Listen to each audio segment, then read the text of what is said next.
But Trump called me yesterday and he goes, I heard Cuban was okay. He was okay to me. He wasn't that bad. What did he say about me? What did he say? You know, he heard all of it. I got to think so. I said, listen, Mr. Trump. I think he was very nice. I know he did say that you had sent him a letter. I did. I sent him a letter, and I said, I think he said it's hanging up next to his NBA trophy. Good, very good, very good.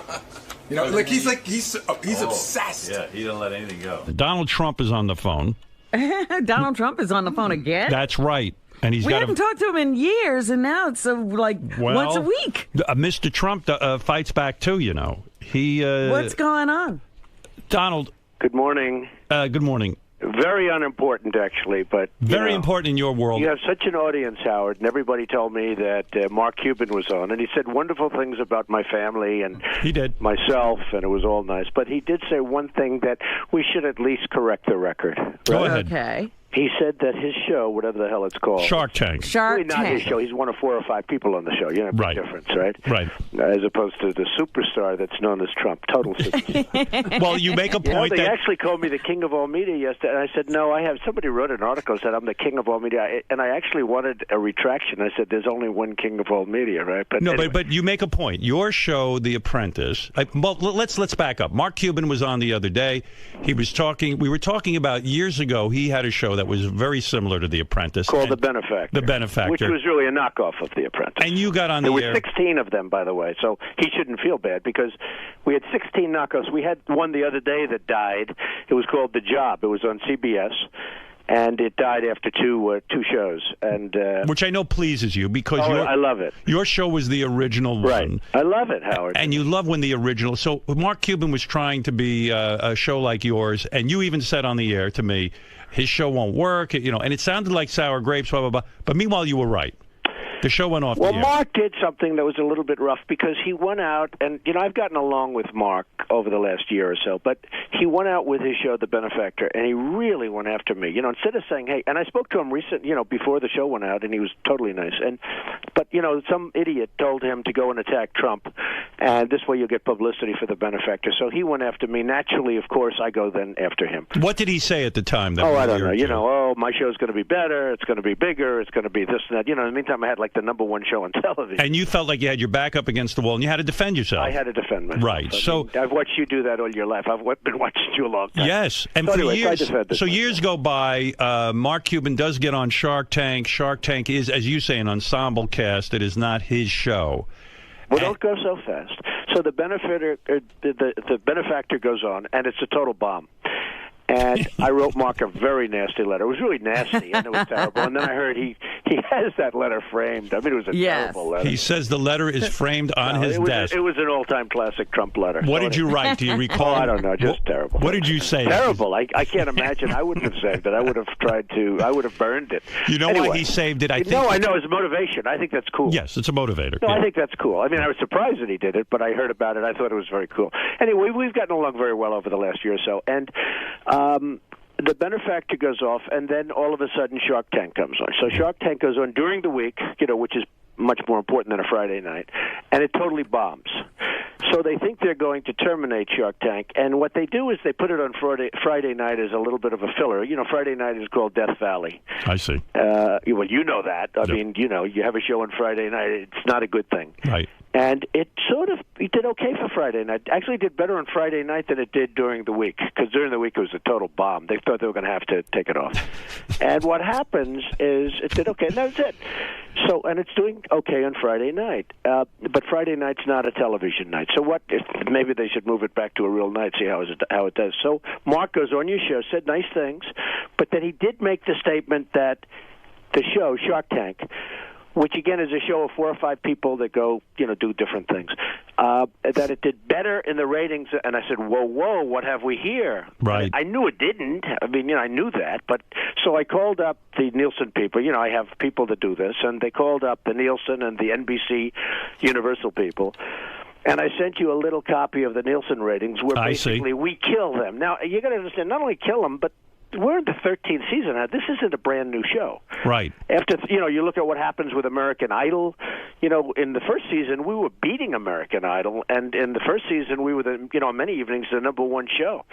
and on television, and that was a great honor and all that stuff. But we did very well. But this is the 13th season, and not only did we beat them, we're looking at last season because this is just going on Sunday night. I hope all your viewers and listeners are going to watch it. But what happened, not only did we beat it, but we had to go up against the Academy Awards last year. How would you like a show that goes up? They programmed it incorrectly. That's and it unbelievable. No. It's a show opened against the Academy Awards. I said, I don't mind competition, folks. I like, I'm sort of a competitive guy, but you don't open a show and have a show against the Academy Awards. So this year they waited. So as you know, the Academy Awards, which, gets 40, 50 million people, the Academy Awards now is over, and our show goes on Sunday night. But despite that, and we did fine. I mean, we did fine against the Academy Awards, believe it or not. But despite that, so I sent you the ratings, and basically it wins in all categories, and easily wins in all categories. And, you have the ratings, and you can read them if you want, but it's not a big thing. But they come right out of Nielsen. So your point is that when... I just like the truth. You want the truth? I'm an extremely truthful person. Some people would say, why does this matter to you? But I think everything matters to me. Everything matters to you. Things get under your skin. Not under my skin, no. You know what? If let's say let's say he did beat me in the ratings. Right. I would say that I wouldn't be calling you. Right. I'd call you, but I wouldn't be talking about that. I'd try to get off. You try to keep it quiet. No, I tried. I'd sort of. But when it's incorrect, and when Nielsen is the king in terms of this, whether we like him or don't like him, right? Right. And Nielsen has been very truthful over the years about The Apprentice, and The Apprentice is a monster. And that's why it's on in like 80. So what do you want to say to Mark Cuban? Nothing. I'll tell you what I want to say. He just wanted to set the record straight. He was so nice to my children and to me, right? And so respectful. And talking about how my children are amazing and all that stuff. So I don't want to say anything. I think I think it's fine. But why don't you buy a basketball team and beat his basketball team? I have every one of my friends owns a basketball team. They're miserable. They hate it. They don't sleep at night. Or sports teams. I mean, I see these guys. George Steinbrenner, as you remember, was one of my best friends. Right. You want to see a miserable evening? Go to George to a baseball game, to a Yankee game. It Really? was brutal. Yeah, he loved me. George. Because it's work. I used to say it was exhausting to sit with George at a game. If Derek Jeter didn't get a home run, he'd say, Donald, I'm telling you, he's no good. George was brutal. he was brutal. You don't want to live your life like that. But the truth is, these guys live and die by victories. Most of them blues. Most of them don't do a very good job. And I see it. And they say, they're just really miserable. They live and die. And with all the teams, there's only one team that's going to win ultimately. Right. I know it's not good odds. And they're very unhappy people. So do you Donald did try to get into the sports game at one point. Remember that league? Don't forget. Well, I bought a cheapo football. I figured I could get into the NFL room. So right. That was really one of those harassment deals where we can get into the NFL for no money. That right. Well, you try and you see what happens. And Do you own? But I've had more Mike Tyson fights than anybody else. I have a lot of fights, and I'm very much involved in sports in a lot of ways. Do you own Miss Teen? I own Miss Teen USA, and I own Miss USA and Miss Universe. I own the pageant. So the big news this week was that Miss Teen Delaware was in a porno. Yeah, and we had to tell her to get a letter of resignation very quickly. Yeah. Why though? Why? Well, she was in a porn. So what? Question. You think about it. Think about our country. So what? Kim Kardashian's a big star because she was in a tape. Paris Hilton was in a tape. Do you think Kim Kardashian's beautiful? No. I mean, I think. Do you think she's good looking? I think she has a beautiful face. I do think so? Okay. I don't like that big trunk. Well, she's got a huge trunk. Yeah. What do you make of that? Well, it's seriously big. Yeah. So what do you think of her? I think she's a very nice person. She was on The Apprentice, so I think she's a very nice person. Yes, I understand that, but I'm saying... No, I think she's a very nice person. Howard, looks don't.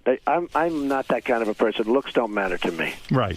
The looks of a woman they don't do matter not matter. To you. Okay? Not at all. No, seriously. Now that he's married. No, they don't marry. I don't look at women for their beauty. I look at women for what's inside. Okay, what kind of porno was she in, though, by the way? Did you see the porno? Did you? I didn't see it. No, what happened is Miss Teen USA, a very lovely young woman. Right. Although it's hard to say I don't look at looks, and yet I own the Miss Universe costume. That's what I mean. I can't believe you're for real. Sort of like, well, I'm trying to be very politically correct. This is a world of being politically correct, and which is destroying our country, by the way. Everyone's so politically correct. You can't even call anyone fat anymore. You can't call anybody fat. You can't. They accused me. They said that I called Rosie O'Donnell a big, fat slob. And I said, that's not right. I didn't use the word fat.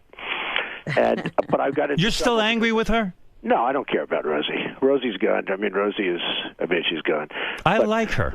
You do, really? Yeah, I really do. Well, I've had her to my home. We have dinner together. Well, you know, if Rosie finally, says something nice about Donald will. I'm going to bring you guys together. Because you're a guy. No, don't bother. It's okay. But I'm going to bring you together. She's fine. I don't really think about her, to be honest. But what happens is the young woman from the Miss Teen USA, beautiful young woman, got very much involved with the whole porno deal. And she actually, we suggested it to her because it's nicer.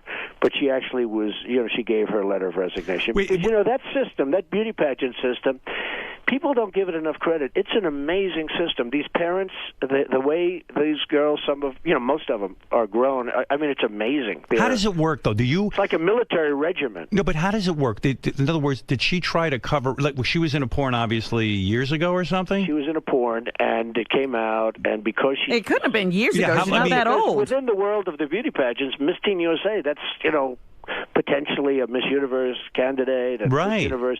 Do you know, in some countries, like in South America, if you become Miss Universe, you don't pay taxes for the rest of your life. There's no bigger. In Venezuela, as an example, and we had Diana Mendoza. You remember the great Diana Mendoza 2 seasons ago in The Apprentice, how beautiful she was. She was like the most beautiful. Super hot. But again, I didn't notice that. Anyway, but you know that in Venezuela, Colombia, Brazil, if you become Miss Universe, you're like the biggest star. You're bigger than any soccer star. You're bigger than anything. It's the biggest thing. So anyway, but describe to me how it works. In other words, let's say, so did she try to hide the fact that she was in a porno, and then you guys discover it? We don't know whether or not she hid it, but it came out.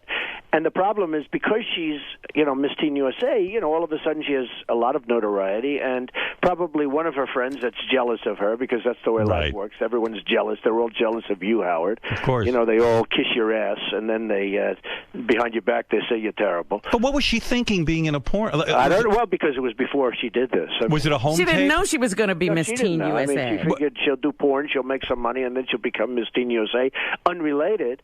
And that's what happened. She won Miss Teen USA. Will you watch the porn? I want to see it because... Will you call me and let me know how good it is? You're going to watch it because you know what? She must be insanely... When do you see a girl that insanely hot in porn? She's supposed to be very beautiful. I mean, I've met her once quickly, but she's supposed to be very beautiful. But she got involved, and she actually offered her letter of resignation, and we had to accept it. You would not have. You would not have accepted it. Oh no, I would have made. You would have said you're a double winner, right? Well, if she hadn't resigned, what would you have done? Would you have just fired her? Well, we probably would have had to. It's a very unique system. I mean, the parents would have gone nuts. The people that, and it's a big.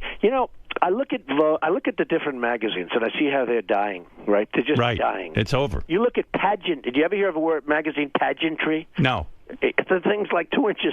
You never saw anything like it. I'm heterosexual, of course. Okay, pageantry, but it's a magazine on beauty pageants, right. And it's like through the roof, and it's just amazing. It's a big deal, and she did this, and she was forced to, and she was asked to, but she resigned, and she did the right thing. Did your Twitter account get hacked? Yeah, it got hacked. How does that happen? Somebody, you got a lot of geniuses out there, and I have a hot Twitter account, @RealDonaldTrump. Will you tell your people to hook in?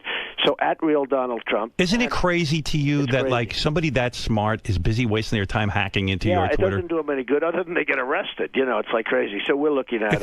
If you had that ability, wouldn't you spend every minute, inventing stuff and becoming very wealthy? Well, they hooked in, and they put a quote from Lil Wayne on my account. On your account? And for 10 minutes, I was really ridiculed. All the enemies said Trump has lost it. This was something to do with the hoes and the women. All women are hoes. So, this thing came out, and I'm going to have, in a very short period of time, over 3 million people. Wow. And it's a big deal. And sure. I think they pick up 20 to 25,000 sometimes a month. And, it's just going through the roof. How many tweets do you do a day? Mine's new compared to some of these. What? How many Twitter followers does Mark Cuban have? I don't know. I didn't check. Don't you? You have to check. He has a lot. I didn't check. Don't you check every day to see if you have more followers than Mark Cuban? No, but I have other people that I do check that with. And I do have other people. Who do you check? Who do you check? I have very important followers. I have, haters, and I have losers, and I have reporters, and I have everybody's on mine. But I know you. You must have actually researched this whole Twitter thing, and you probably have people who know how to cultivate it and how to handle this Twitter thing. I have great people, but you know what? More importantly, but it's my thought. I mean, it's my thoughts. Nobody else will give thoughts like this, and I don't know if that's good or bad, but it is my thought. Like for instance, the Pope. Why is he? He should just ride it back out and die. He looks so bad. Everyone's saying, "What did he do wrong?" They said it wasn't the first time.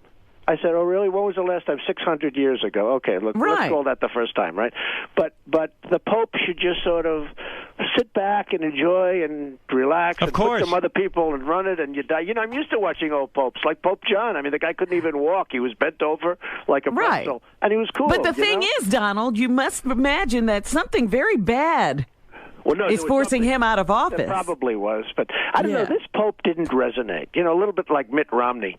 Mitt Romney should have won the election, and I liked him, and I do like him. He's a nice man, but he didn't resonate. He does. You don't warm up to this Pope. I liked Mitt Romney, and I call them the same. This Pope didn't resonate. First of all, he comes from Germany. Somehow, hey, I'm part German. A German Pope. I'm not sure that works. What do you think of the new black Pope? Maybe that might be a big deal. That'd be very exciting. Donald wants to see a birth certificate. Do you want to see a birth certificate on the black Pope? That would be very exciting. Very exciting. Hey, but listen, on the Twitter. So it's like I'll have 3 million, 4 million people within whatever period of time, right? So for millions of people. So essentially, I own more than the New York Times by a lot. Right. And I don't have to sustain the losses. That's true. The New York Times used to have a lot of power. Now it's a whole different thing, and it loses its ass. The newspaper business is going to be over very soon. When people see me reading a newspaper, like my kids, Ivanka comes in. She said, "Daddy, what are you doing?" She looks at me reading. What is that? She doesn't understand what I'm doing. I know. It's You're getting your hands dirty with that print. Why are you doing that, Daddy? And she picks out her computer. She presses the name Donald Trump, and she gives me 20 stories. Don't you? Isn't there something you love about still holding a newspaper in your hand? Me too. We're old-fashioned. They do too. Yeah. We're old-fashioned. But you get about 10 years younger, it's like they look at us like, forget it. Hey, do you lay in bed and watch the Oscars, and do you tweet during the Oscars? Well, I did this time. And I got Are you laying in bed with your wife when you're watching the Oscars? Generally speaking, yes. Were you completely nude and she was nude? Well, let's not comment on that, but she has at least she has a great figure. You ever tweet, "We're here completely nude"? Yeah, but we won't comment on that, but she has a great figure. But I did tweet on the Oscars, and I... Yeah, you didn't like the Oscars so much. No, I thought they were...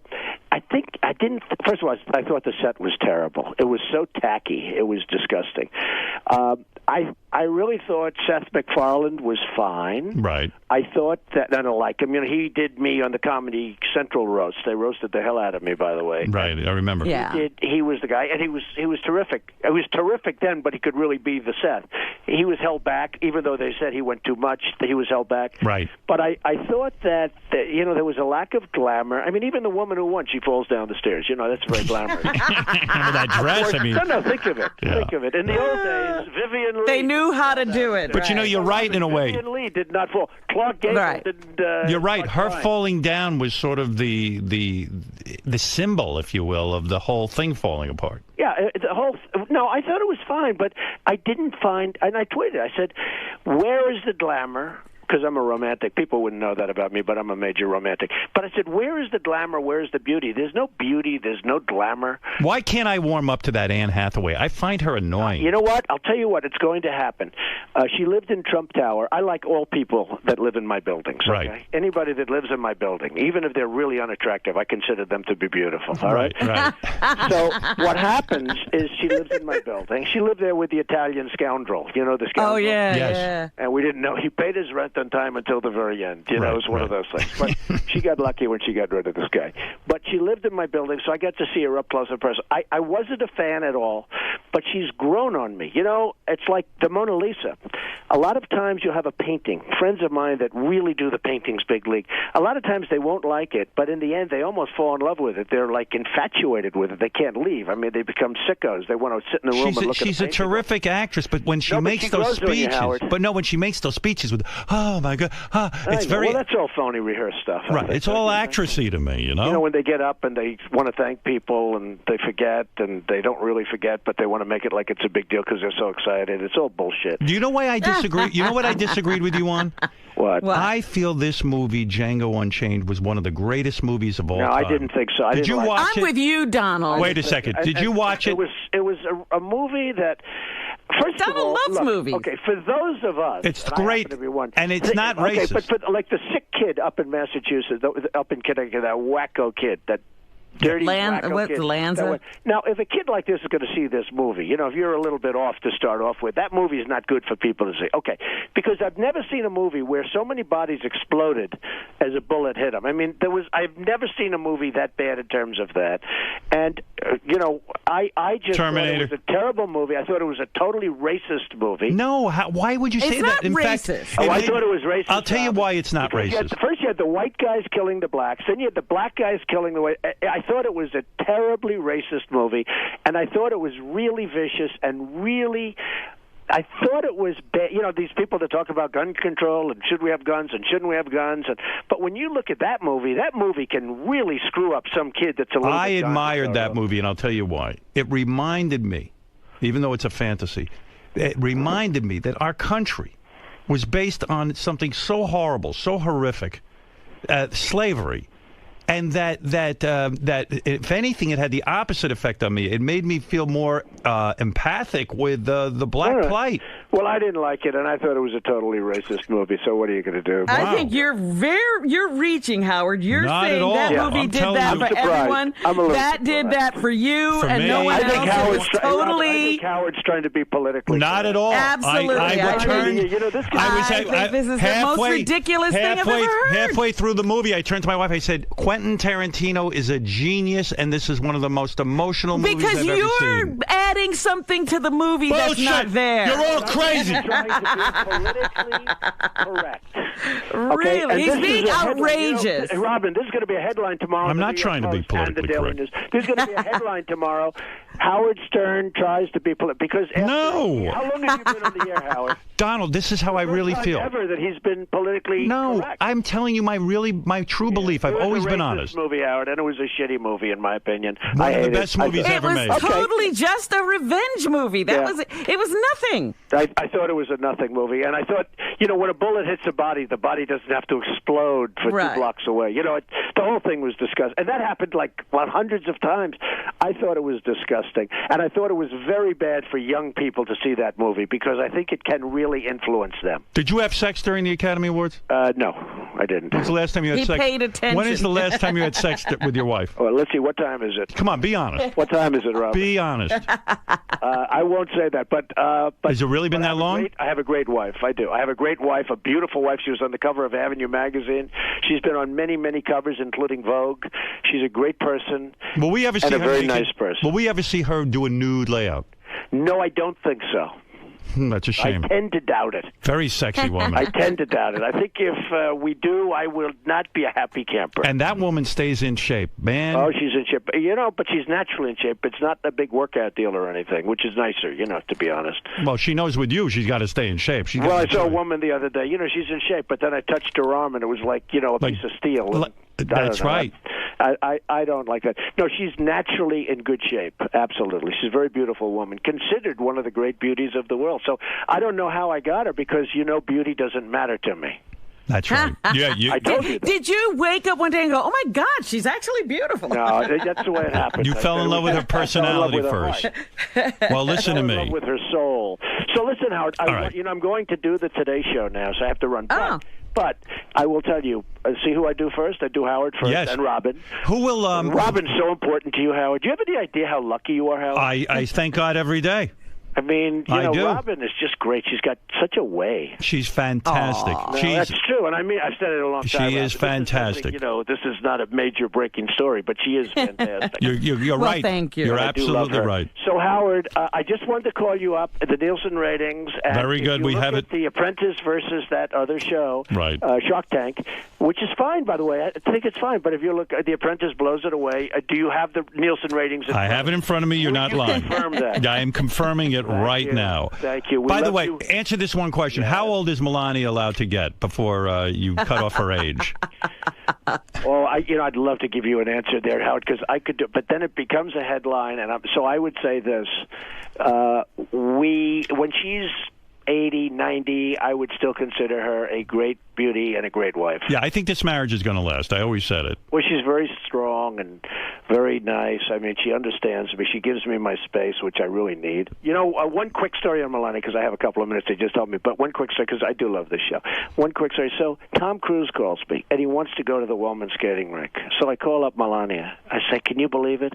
Tom Cruise called. Do you believe it? She goes, but why do you tell me this? You're a much bigger star than him. He is nothing compared to you. He is nothing.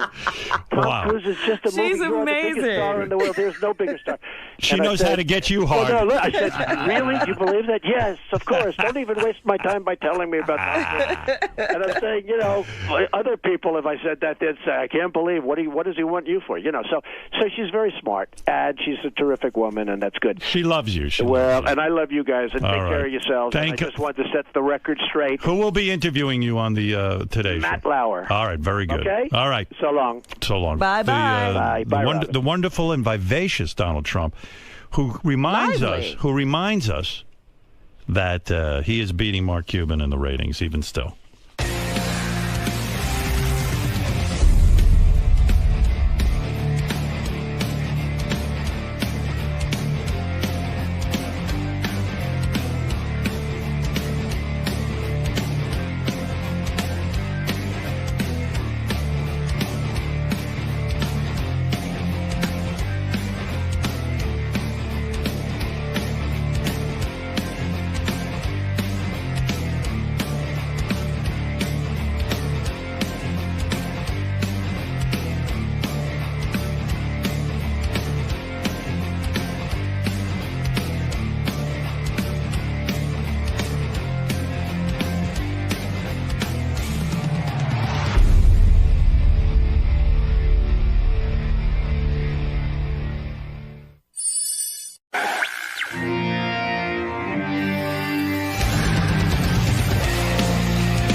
John Lieberman, what do you have for us from the Howard 100 Newsroom? Well, all eyes are on Ronnie the limo driver's Twitter account after he claims his account was compromised over the weekend. It started when a tweet saying, quote, "If I poop a boob, I'm going to feel really thirsty," came from Ronnie's official Twitter account. Ronnie claims he didn't send it. We do know. Ronnie wouldn't even be that witty.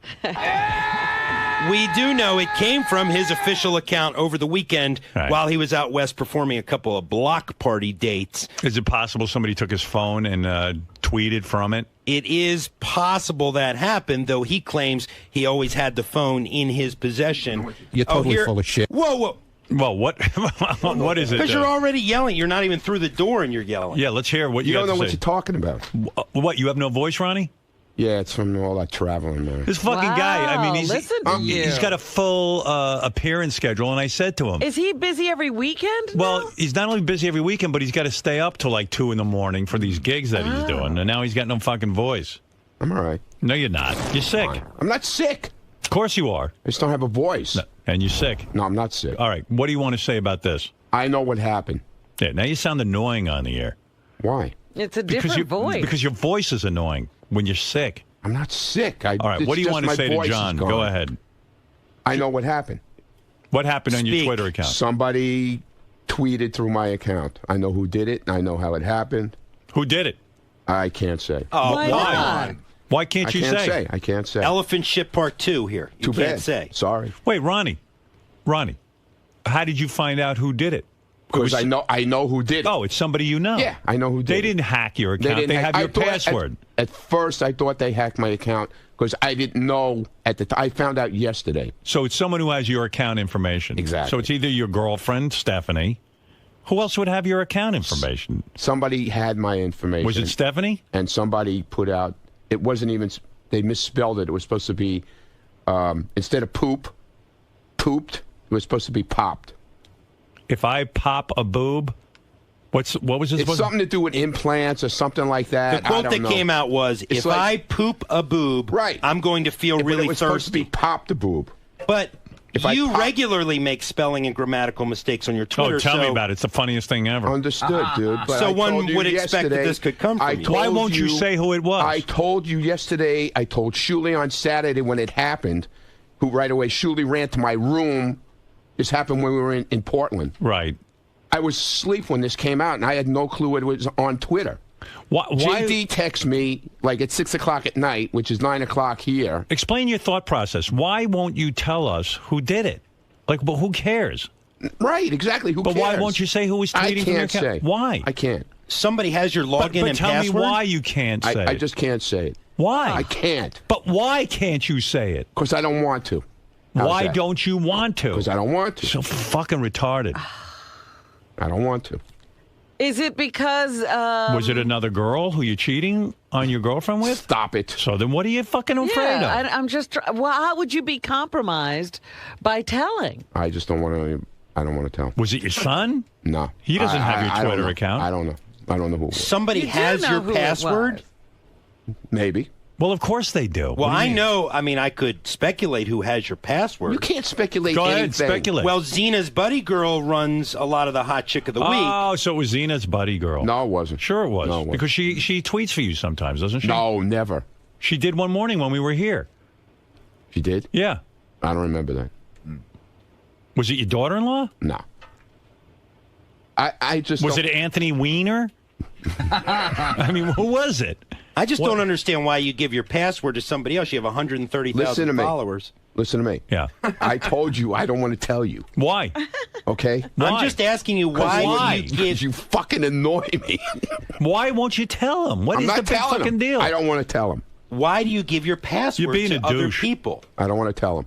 Why? 'Cause I But don't- why don't you want to tell him? Because I just don't feel like I'm not telling. asking you who did it. I'm saying why don't you? It's my. Like, why is it so sensitive? No, it's my happiness not to tell him. This is like grumpy you're old just men. not telling There you go. John? Exactly. You can tell Howard. I'm not telling Listen, him John on the air. leaving, I'll I know. won't tell him on the air.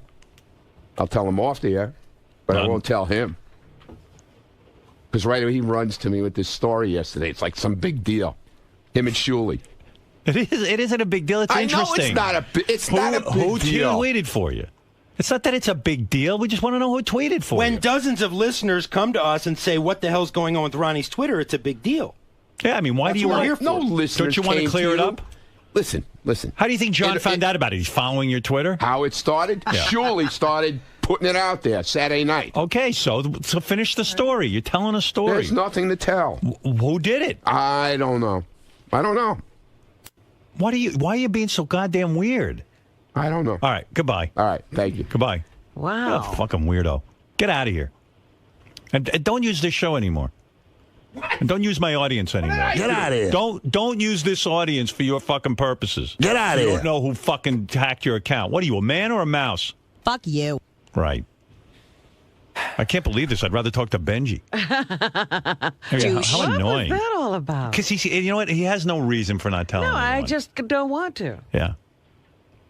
Let's stop being interested in his life. We'll watch all his opportunities dry up.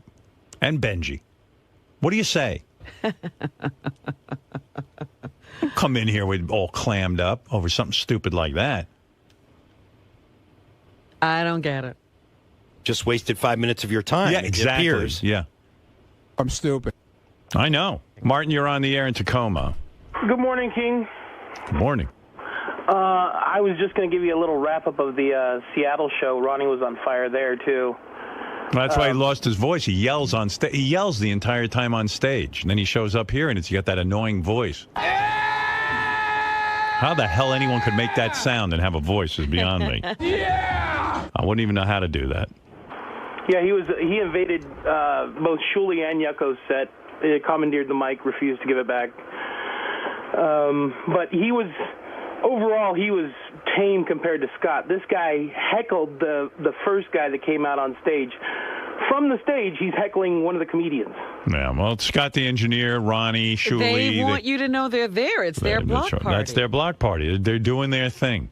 Yeah, but it was a hell of a great time, and Good. I really appreciate it. That's what Ronnie told me. He tells me these block parties are very successful. Everybody has a good time. Scott, what's the guy matter? is totally lying. Ronnie didn't interrupt any comedian set, and I wasn't heckling anybody. Right. That's total bullshit. That would almost be too creative for you to heckle Yeah, really. somebody. You know me. Right. I play sound effects. Scott says you're full of shit. Jason, no, you kept telling Jason, absolutely, you were saying Jason was the first guy out.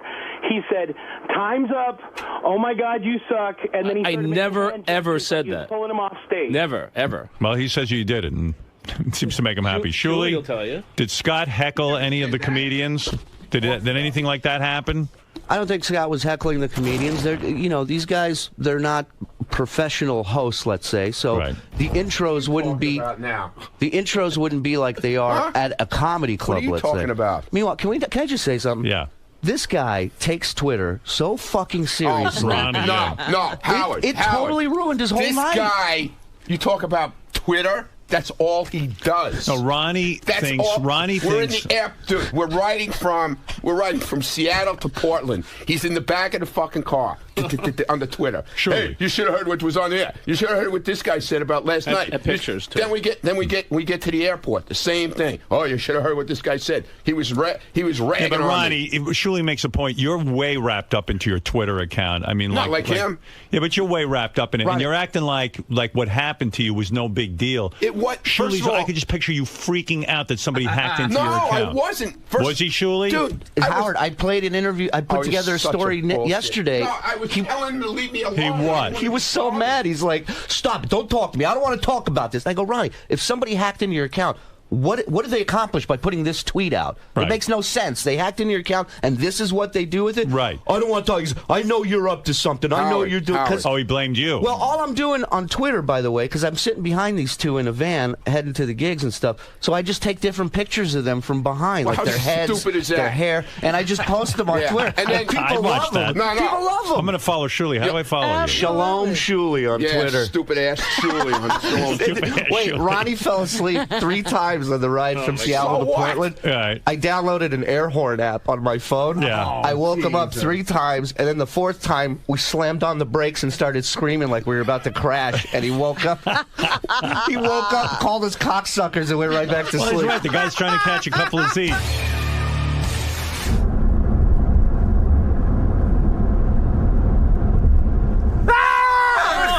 Fucking cocksuckers. Why do you got to bust his ball? Gig he's about. It's a comedy tour. That's what happened. Oh, there he is sleeping. Look at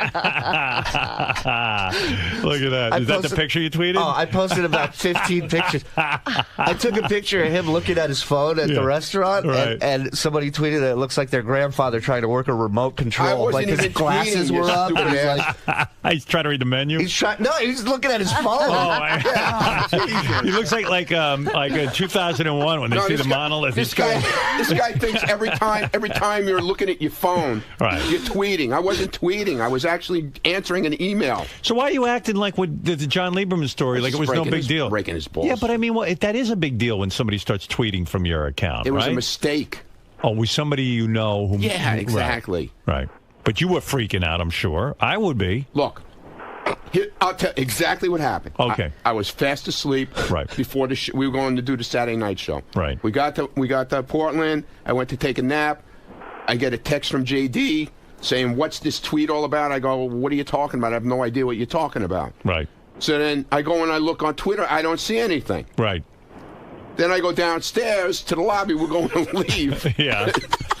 It's so fucking stupid. It really is stupid. I go downstairs, and this one right away with the microphone. He's got the big tape recorder, the microphone. Doing his gig. He's going, "So what happened?" I go, "What are you talking about?" He goes, "This tweet that went out." I go, "I have no idea. It's not me. I was asleep."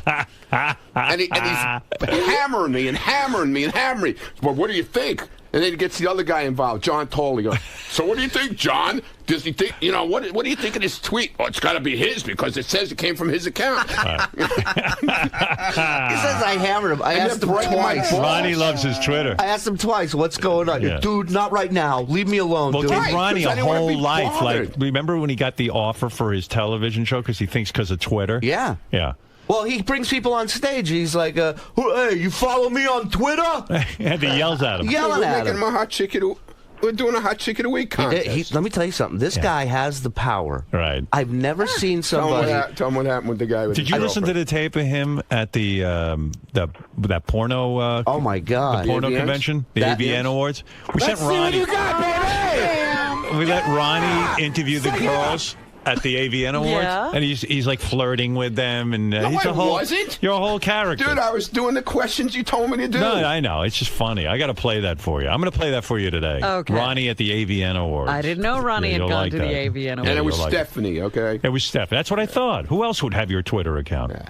And meanwhile, Scott, literally, like, you make jokes about this black cloud.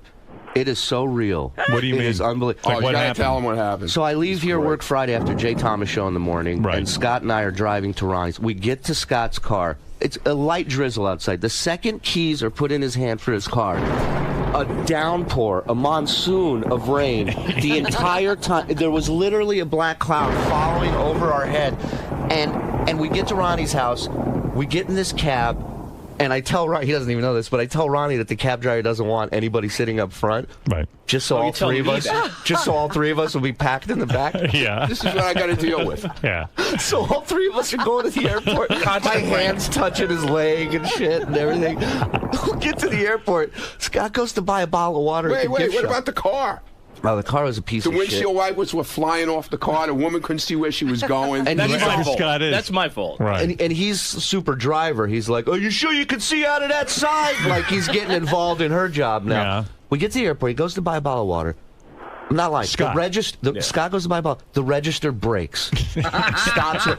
They had to close down the store. They had to close the store. She couldn't ring anybody up. Oh my God. And I tweeted it out, and everybody on my Twitter goes, "Dude, change your flight right now. Do not get on that." Do you usually fly with him? This is my first time flying with these guys. Wow. Yeah. Did you start to get freaked out that all this shit was happening? Well, I got a little nervous. I'm like, dude, this is Scott, really does this happening. go on all the time? No, of course not. I mean, my God, you get in a car, a pouring, torrential downpour. You get in a cab, the cab breaks, the windshield wipers break. You go to the fucking pay for some water, and the fucking cash register closes the whole store down. It's crazy. It's nuts. His mother told him, "There's a black cloud over your head." When he was a little boy, she told him. Well, we made it to Seattle fine. It was. One of my highlights this weekend was the sound check in Seattle that we did. And Scott comes down to make sure that there's stuff that's compatible with his DJ equipment. Right. And so he tells the sound guy, he says, so where do I plug in at? And the sound guy goes, what are you running off of? And Scott pulls out his cell phone. There we go. Yeah, there's my DJ. I put a lot of effort into this. Then he couldn't get his phone froze up on him. Yeah, phone was breaking. He had to take the battery out and reboot the phone. My DJ's on the phone with Verizon. Give us a few minutes. Can you hear me now? And all day long, they just are waiting for me to What would prank be a them. typical device that a DJ or sound guy would use? Not his phone. A laptop. A laptop. Yeah, something. CD player? Right. Turntable? Nobody uses CD players anymore. You make enough money. Get Nobody a laptop. uses a phone, Laptops. Scott. Well, I mean, what can you do from your phone? I do what I have to do, does what I need everything. to do. I do everything. I play music. I play whatever I need to play. I could do exactly. I have a mixer on the phone. You know what he doesn't do, Howard? He doesn't turn his ringer off on his phone. That's right. I called He called it in the middle of the show. They were doing a big dance contest on stage, and I wonder if his phone will work if I call it.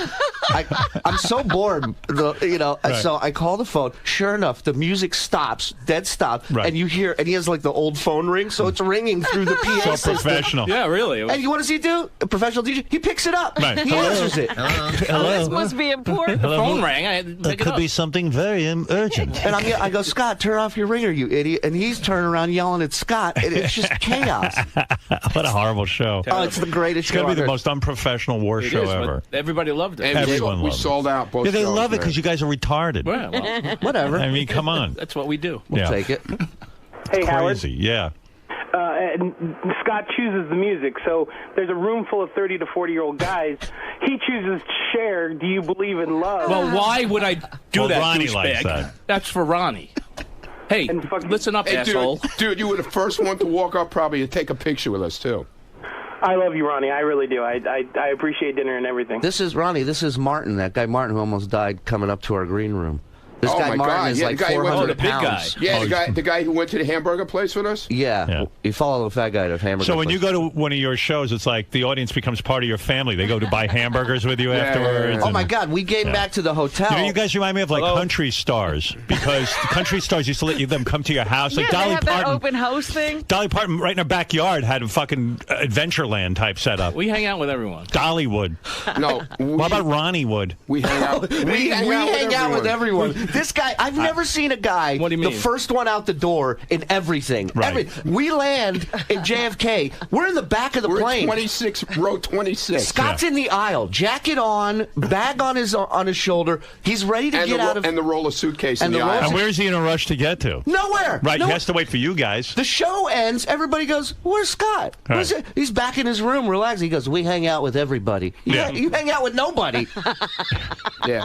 Now, who do you hang out with? You go out with Shuli. Everything is a joke, though, you know. Right. They take me to a gay bar after the show. I'm glad I missed that. Ronnie's drunk. All these fans are in the lobby. He's like, "We're going drinking!" And our promoter Sequoia goes, "Listen, I have a gay bar set up. It's around the corner. We're taking him to a gay bar." And like 40 people were in on it. No one said a word. Ronnie, when did you realize it was gay? When I walked in. Some guy banged Some me. guy tried to kiss me. Wow! I walked. Did you guys tape that? Dude, we had to have... Is that going to be on Howard TV? Well, no, Howard TV never came. They didn't go? No. They never came to this In one. Portland, some guy tried to kiss me at the show. Right. They threw him out of the place. Right. Well, that's your sexual power, Ronnie. Goes Ronnie. both ways. Yeah, okay. I will say He this. loves meeting guys and girls. He brought up these girls. He's asking girls to come up on stage to do Hot Chick of the Night. So this one girl stands up. She's like 6 foot tall, huge tits. And her boyfriend, you can see, he grabs her arm. He's like, "Hey, don't go up there." And it's not like Ronnie's saying, "We're going to give you money." He just asked for people to come up. The woman keeps going up. The boyfriend stands up right before the stage. He puts his arm on her. He says, "If you go up there, I'm fucking leaving." Right. He left. This is how powerful he is. She looks at him. She goes, "Bye," and walks up on stage. And then she took her top off? Well, no, they did She some... didn't have to because her top was like 90% open. She was wearing She like had a one of dinner those napkin. tops with the hole in the front. What a shock that a chick who goes out in a dinner napkin wants attention. And how about the chicks wanting to sign your boobs? Yeah, there's chicks asking to sign boobs. I was drawing funny faces on her nipples and shit. It was really fun. Wow, Ronnie got power over women, doesn't he? you. Wait till you hear him at the AVN Awards. You'll see. I'll play that for you later. All right, boys. We got. Let's see what you got. What do you have? Oh, Little Steven's here? Yeah. All right, so I'll take a break, and then we'll go talk to We're going Little to be in Steven. Hartford and Stanford. Ronnie Block. Ronnie won't be. Ronnie won't What be. did he but just say? The Ronnie Ronnie will be Block with party will Howard. be in Hartford and Stanford. See how articulate he is? Wait till he hits the stage. He's Yeah, really. awful at Even everything. better. So who's going to be at the Ronnie Block party in Hartford? JD is hosting. JD's hosting? JD is filling in for Ronnie. Oh, you're kidding. Everybody, let's have a great time. He didn't want to do it, but I convinced him. You convinced him to do it. Yeah. He's doing me a favor. I've never offered somebody this amount of money and seen him so miserable about doing a gig. How much does he get paid for that? A lot of He's money. getting a good amount. He's getting a very couple of good grand? amount. Yeah. Wow. And he didn't want to do it. No, he's doing it, but I mean, you know, he didn't JD, want to. He didn't want to do it. That's crazy. He said, as a friend, he'll He's help really me out. anxious about the appearance. That's what I'm hearing. And I told him, I said, dude, you don't have to tell jokes or just be you. Just go up there and be you. And Yeah. Are He you doesn't. freaking He out? doesn't know we got other plans from afterwards too. What are you going to do with him? For other gigs. Oh, I see. Well, We're hey, going to force him to make money. JD, I'm not. I understand why you're nervous. I do too. I mean, you don't go up in front of crowds. Yeah, Neither do Ronnie and Scott. But They're fine. Ronnie's so out of it. He thinks he's got something going on. but yeah, they love it. They look to do this. And I'm Scott's so money hungry that he knows he has nothing going on, but he'll go up there anyway and just stare at the audience. You have no idea. Yeah. like I'm not going to do a hot chick. But JD has enough self-awareness to know that he's a He complete shouldn't be fucking. up there. He shouldn't be up there. But the problem is, there's a lot of money involved. you know, Do you have any kind of game plan for when you hit the stage in Hartford? I mean, there's a couple little things. I'm not going to do like a stand-up act or anything. What are you going to do? There's a story that I've never told about that I'll probably tell. Sounds good already. Well, it involves forget it. And Exactly. It involves what? it's a road story with Artie. Oh, you're going to tell Artie's yes. story. Well, no, it's doesn't have Artie in it, but it's something about maybe when you were in Vegas and Artie got you laid. No, it involves a girl though. But see, Howard, the explanation of this story, 10 minutes eaten up right there. Right. Yeah, but you know he's going to hit the stage and he's going to rush through this story because he's going to be nervous. Nobody will know what he said. I told him, I said, look. It's going to sound like this. There was one time, remember on the air, I said I was going to tell a story. Okay, well, I was with Artie. We were with Artie in Vegas. And then Artie. And then Shuley. I don't know. Have a good night.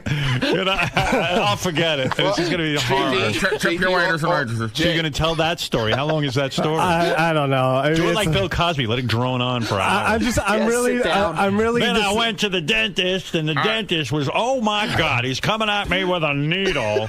And then I went to karate school. JT, just get ready for all the pranks, okay? I'm not going to prank him. It's fun pranking you guys. Of course not. No, you're not. So what are you going to do? You're going to tell that story. How long does that last? Have you figured out how long that lasts? No, I haven't really done it. I sort of just wrote it down, a little bit. Yeah. And that's really it. Intro people. I'm just worried of disappointing because, like, Ronnie's a maniac, and I'm afraid people are going to come. So why do you try to yell like Ronnie? Go, I can. Yeah. I mean, that's about it. Do that. Yeah. Let's fuck some horse. Wait a minute. Didn't I changed my whole routine this weekend. Right or wrong? No, you did. I got up there, I started telling, like, Black Cloud stories, all that kind of bullshit. So you were talking like a stand-up more. Yeah. It's very versatile. But then I get into my routine a little. But then when he goes to introduce a comic, he's like, I don't know who this guy is. I think he's funny. I didn't say that. Yeah, I swear. I'm not lying. You did. That makes a comic feel real good. Oh, yeah. Way to sell it. And jump in that hole I just dug for you. Who did I say that about? JD, why don't you just recite like a Chris... Liar. Why don't you recite a Chris Rock bit? I thought about that, but no, I can't. I'm not. That whole thing, books are like kryptonite. No, I'm not a stand-up. Books are like kryptonite to black people. Books are like. So you put inside the book and never find it. Here's another comedian by him. Wow. Hello, Hartford. Oh, this is Stanford. Hello, Stanford. I told him. I said, don't put any pressure on yourself. I'm not looking for you to. Too late. I already put pressure on myself. But I said, just be a traffic cop up there. Just move the show along. We got plenty of comics. We'll eat up the time, and it'll be a good job. Yeah, that's all I tell the story about with Artie. Well, it involves a girl, a girl, and a girl, and she's a big teddy. And then he called her, and then she came to roll, and I blew my load, and I chased her out. But I didn't. I blew my load on the sheets. And I watched TV, and then I jerked off my T-shirt, and then I left the T-shirt. You see this? Yeah. This is how it is at the show. And then Scott just stares.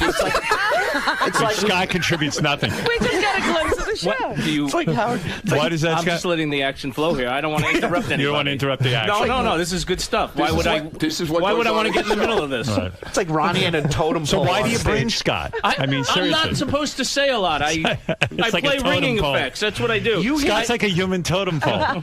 All right, look. You hit it on the head. I got to get ready for little Steven. Yeah, we got to stop this. JD, you think you'll get laid at the show? There's always a hot chick who's going to want to bang you. We'll see. When they see you on stage, they're going to see you in a whole different light. We'll see about girls, that. I'll meet you after the show. Meet me by the dumpster. All right.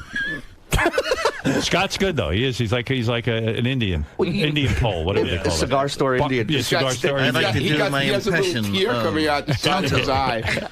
But you said weeks ago when you saw the footage from Howard TV, you said you're fascinated with him doing nothing. Nothing. He just and I'm fascinated. Like when we have a problem here at the radio station. Yeah.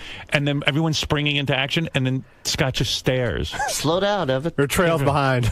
Evan, you're doing too much. Easy, Evan. Easy. You're gonna give yourself a heart attack. Good shit this weekend. Yeah. He just stands there, and like I can imagine watching the show and just staring at Scott. I'm staring at him. I'm not even focused on what I need to do. I'm just fixated on Scott. Like right now, we're talking about him behind his back, but he's staring at him. You wouldn't even know. Right. It's you wouldn't even know. Fascinating.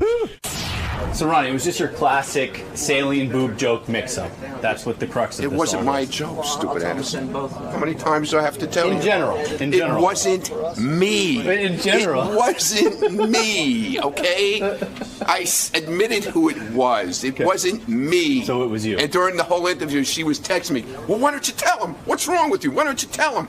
I was just breaking balls, man. I got everybody riled up. Howard's yelling at me, telling me, don't use my show anymore. He's yelling at me, why don't you tell me? And it was just your classic saline boob joke mix-up. It wasn't mine.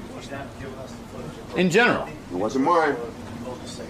All right, as long as you didn't poop a boob, everything's okay. I didn't poop a boob. Would you like for Scott to invest in something like a laptop to bring on the road, or do you like the fact that he brings a cell phone? It's added to the comedy. I will say, forget the comedy. I will say that there's no DJ out there today working like my man Scott. Cutting edge. Yes, cutting edge material, man. It's just nobody does this. Right. I'm the only one. Well, there's a reason why nobody does it, and that's because most DJs can't get phone calls in the middle of their sets on their turntables or laptops. I'm a very important person. I need to keep my phone on at all times. So. And I love when he has to reboot his phone. He's got to take the battery out and shit. You never heard of rebooting a computer either, I guess. I mean, those. Yeah, of course. Those it just looks funny to take a battery out of a phone in the middle of a gig to reboot it. It wasn't the middle of a gig. It was before we started. I know, but it was just before the show started, and then you were panicking. This is what it's like on a flight, in the car, in the van, and they wonder Scott, why not I prepare take more? pictures of their Panic, heads man. and tweet You it got to out. see him. I was busy bowling. I can't. My phone froze, and he's like panicking, and he's ripping the battery out and putting it back in, and he's blowing on it like it's a Nintendo game. Ronnie, why not bring a laptop? Why is he being? Do you think he's being lazy? No, man, that's not my problem. I only host a show. I don't give a shit. And that about sums up. My man is graduated. He is in show business. Angie goes, we're gonna be there when Eric hosts the show, and he goes, host? He doesn't host. Maybe co-host. I'll roll his ass right off the stage, man. Now they're interested. Now they fucking want to come to Ronnie. You throw him Getting back to what we discussed before. Yeah. You came clean. You fessed up. You said. Well, I was breaking Lieberman's balls. But you were breaking. Because I saw him get upset, and the more he got upset, the more I was breaking his balls, and I wouldn't answer. But then you took it out on me. I didn't take anything out on you. You got a little upset with me for asking. What are you talking about? You got a little testy with me. No, because I was busy. We had a guest coming in. It's more important. Than you? Than joking around. What's more important than what? A guest coming in. But your Twitter Just account. Remember whose show this is, not yours. It's Howard Stern's show. All right. Don't keep walking out at me like that. What? So I missed it, though. So Stephanie tweeted it? Stephanie tweeted it by mistake. Somehow got in my account. And she was tweeting it. She was in a bar with her friends. And they were talking about implants. Okay? And when they were saying something about when a boob pops, a saline boob pops in your body, it's kind of like when you're dehydrated, you get the chemicals running through your body. So when you pop a boob, I don't know what the hell they were talking about, but that's what they were talking about. A bunch of drunken girls, okay? That's how that happened. I'll take my apology. The typo made me think it was you because you're known for your typos. I guess my girlfriend's as stupid as me. No, she's articulate from what I can tell. So why is that So articulate? it surprises me that she would have a typo like that. Well, she had a few drinks, you know? That explains. You know what I'm saying? Yeah. A few drinks. I'll take my apology now from you. What? Yeah. I want my apology. I was all over him that he hacked my account. Yeah. I had to swear on my daughter. And I still didn't believe him. And he still didn't believe me. No. What's that? No, I still didn't believe him. What was after that part? I said, I'm sorry, all right? Thank you.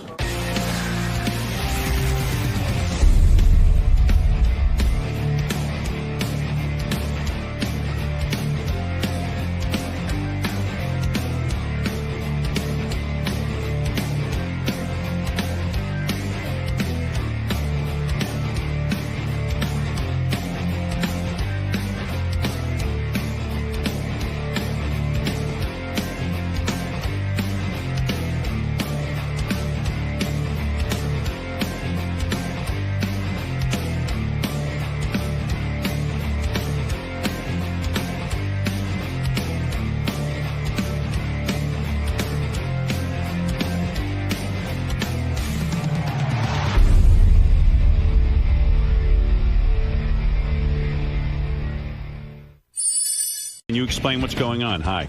He's Yeah, these, you know. All right. JD, let's go. How are you feeling?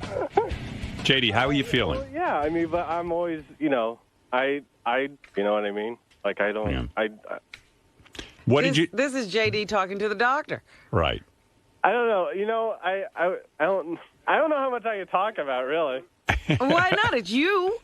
I don't necessarily know. I know. I was just saying. All right, here's the real JD. No, it's a whole big thing. All right, thanks. Hey, JD. Yes. Hi. Hello. What's going on with you? Because someone told me you're having like mental problems. Are you mental? Don't go mental on me, dude. Huh? Don't go mental on me. You were the last person I expected. I don't want to. I don't think I am. I had like what really got to me was I had like this. I felt like really anxious and nervous like the past sort of week. Like I couldn't get over something. I don't know what it was, but you were something bothered you, but you don't even know what it was. Yeah, like I would if I thought about like riding on a train or being somewhere like away from my apartment for more than being out in the city, being that far out, like it just made my stomach sort of like nervous in the knots. And then I tried, I felt a little bit better on Friday morning, and I tried going in, and I had like this sort of mini panic attack or something. I rode 5 stops, and then I got right off and turned back around.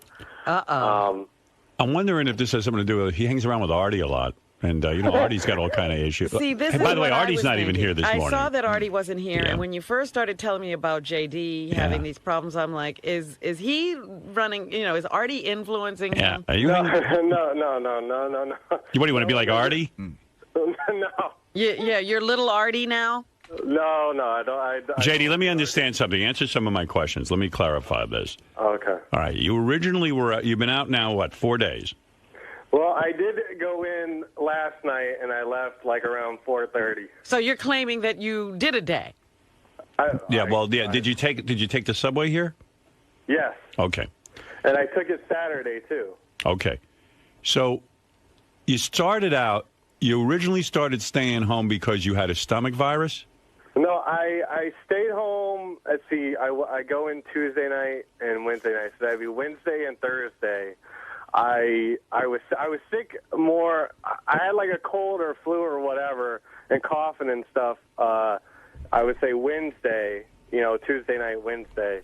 And then Wednesday night, Thursday, it was more of a nausea, nauseous,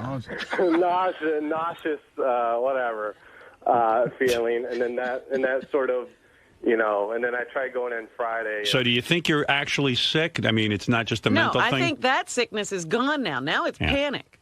Yeah, I think I'm pretty sure I'm okay physically. I'm just sort of, whenever I went to this doctor, I went to just like some sort of walk-in thing because I don't have a regular doctor because I'm not responsible. You're kidding. But I told him about what was going on and he sort of said well because I actually tried taking half a Xanax on let's say Friday. Who night. told you to take a Xanax? The doctor? That was my idea. You can't do that. Where did you get Xanax? I know. Where'd you get it? Just a friend. I'm not going to, say where I get stuff. I don't want to get people in trouble. Right. But I was just wondering, you didn't get it from a doctor. You're just taking other people's pills. No. I took half a Xanax on Friday night. Yes, to answer your question, Robin. He self-medicated. No, I'm not even all that self-medicated, really. And then Saturday when I went to the doctor, and got the confirmation that I was physically okay, and I told him about my panic attack and stuff and how I get nervous sometimes and whatnot. He talked about Zoloft, and is that what Jason's on? I don't think so. Almost my whole crew is medicated. Yeah, I was going to say, but even, a lot of them are. JD, your friends are giving you the wrong medication. You see? But don't you think Zoloft is? This is a doctor. No. Your doctor said Zoloft. Your friend gave you Xanax. No, well, I thought Xanax myself because I hear, I've just heard people talking about Xanax and how it can calm you down or something. So did it calm you down? I felt better. I got like 5 hours of sleep, which is the most sleep I've gotten in the past week. All right, let me understand what's going on with you, because I got to straighten you out quick. I'm trying to straighten myself out, but you're not good at it. Trying. Imagine him trying to straighten himself out. What could make him so nervous? I don't know. I think, anyone on the subway is nervous. No. He's sitting at home nervous. He's not encountering the subway. No, there's something going on with the subway, and I'm starting to. I think I might be able to piece some of this together. Mugged. He got mugged on the subway, but that was years ago. Still, maybe he didn't get over. But Jason post-traumatic stress, Robin. Oh. Jason was telling me he rode 10 years later. He rode the subway with him with JD recently. Jason did. And you know how, like, when you take the subway, like, there's certain spots you like to stand, like, I'll be at the front of the train or whatever. Right. So Jason goes, I'm going to go down there and I'm going to go to the front of the train. And he said that JD got, like, all nervous. He's like, oh, no. I got to be in the middle. That's where the conductor is. I got to be near the conductor. And Jason said he just kept talking about being near the conductor. The conductor's in the middle? Yeah. Middle car. How does he see anything? The conductor's in the middle? Well, he should be at the front. Maybe JD's got a right to be nervous. No, he can see whenever he opens the doors. He looks out the window, but whenever the train's in motion, he can see within that car. Yeah, but how does he see? Oh, you mean How does he drive the train if he can't see the front? Well, he doesn't ride the train. He doesn't actually drive it. He just sort of watches, looks out. He's not the engineer. Yeah. Oh, he's security, in other But words. he knows exactly where that guy is, so there's something bigger going on. Are you nervous that you're going to get beaten up so that guy can help you, or are you nervous that just because the train's I'm always sort of I'm always sort of nervous about just anything because I'm just a nervous Nelly, to put it in a gay term. But this was just sort of like it wasn't going away. Like nothing. I was nothing. It was over anxious, over nervous about just thinking about anything of being away from somewhere. I don't know. It was just odd. See, this is the start of agoraphobia. Yeah. JD's getting afraid to leave home. That was another, fear of mine. That's cool if you're Howard Hughes, but if you're JD, you got a big problem.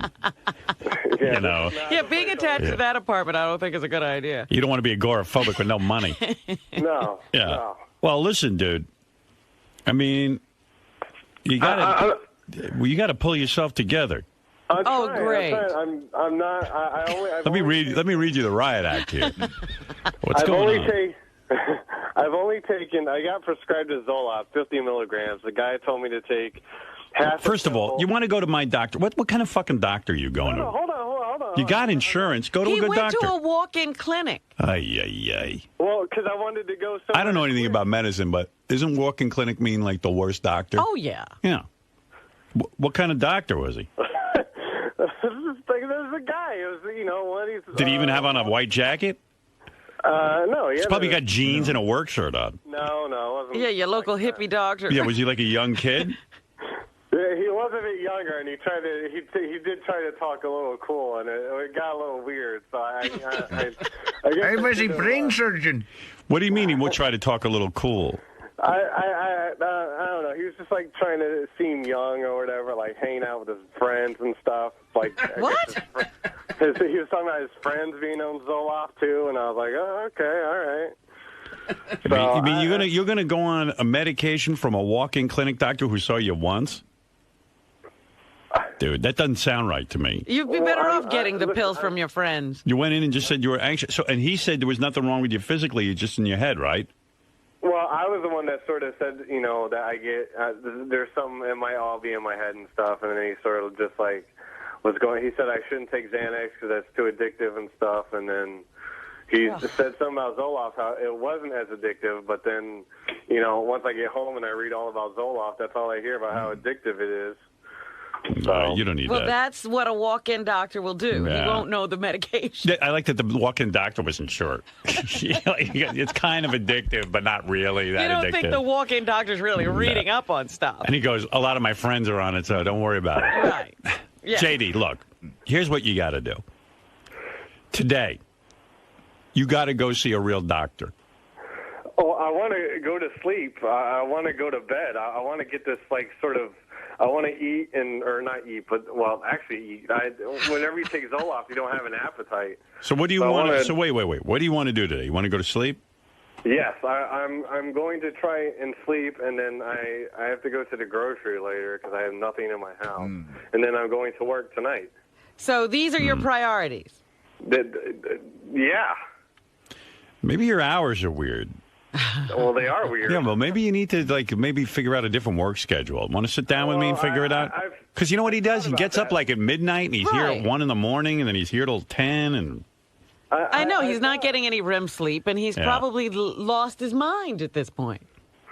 I tried to figure out some sort of schedule, but I don't like riding the train in the middle of the night, and then... So don't do it. So come in like when the rest of us come in. But then, something might not get, I'm not going to have stuff ahead of time. Watch your TV shows at night. Figure out what at your apartment. Figure out what you want to pull when you get in here, and then do it when you get in. Oh, all right. I'll figure something out. I'll try. Maybe I'll try and get in like around 4 when Scott gets in or something. Yeah. You know what? Sit down with me. We're going to figure out a work schedule for you. Okay. All right. Okay.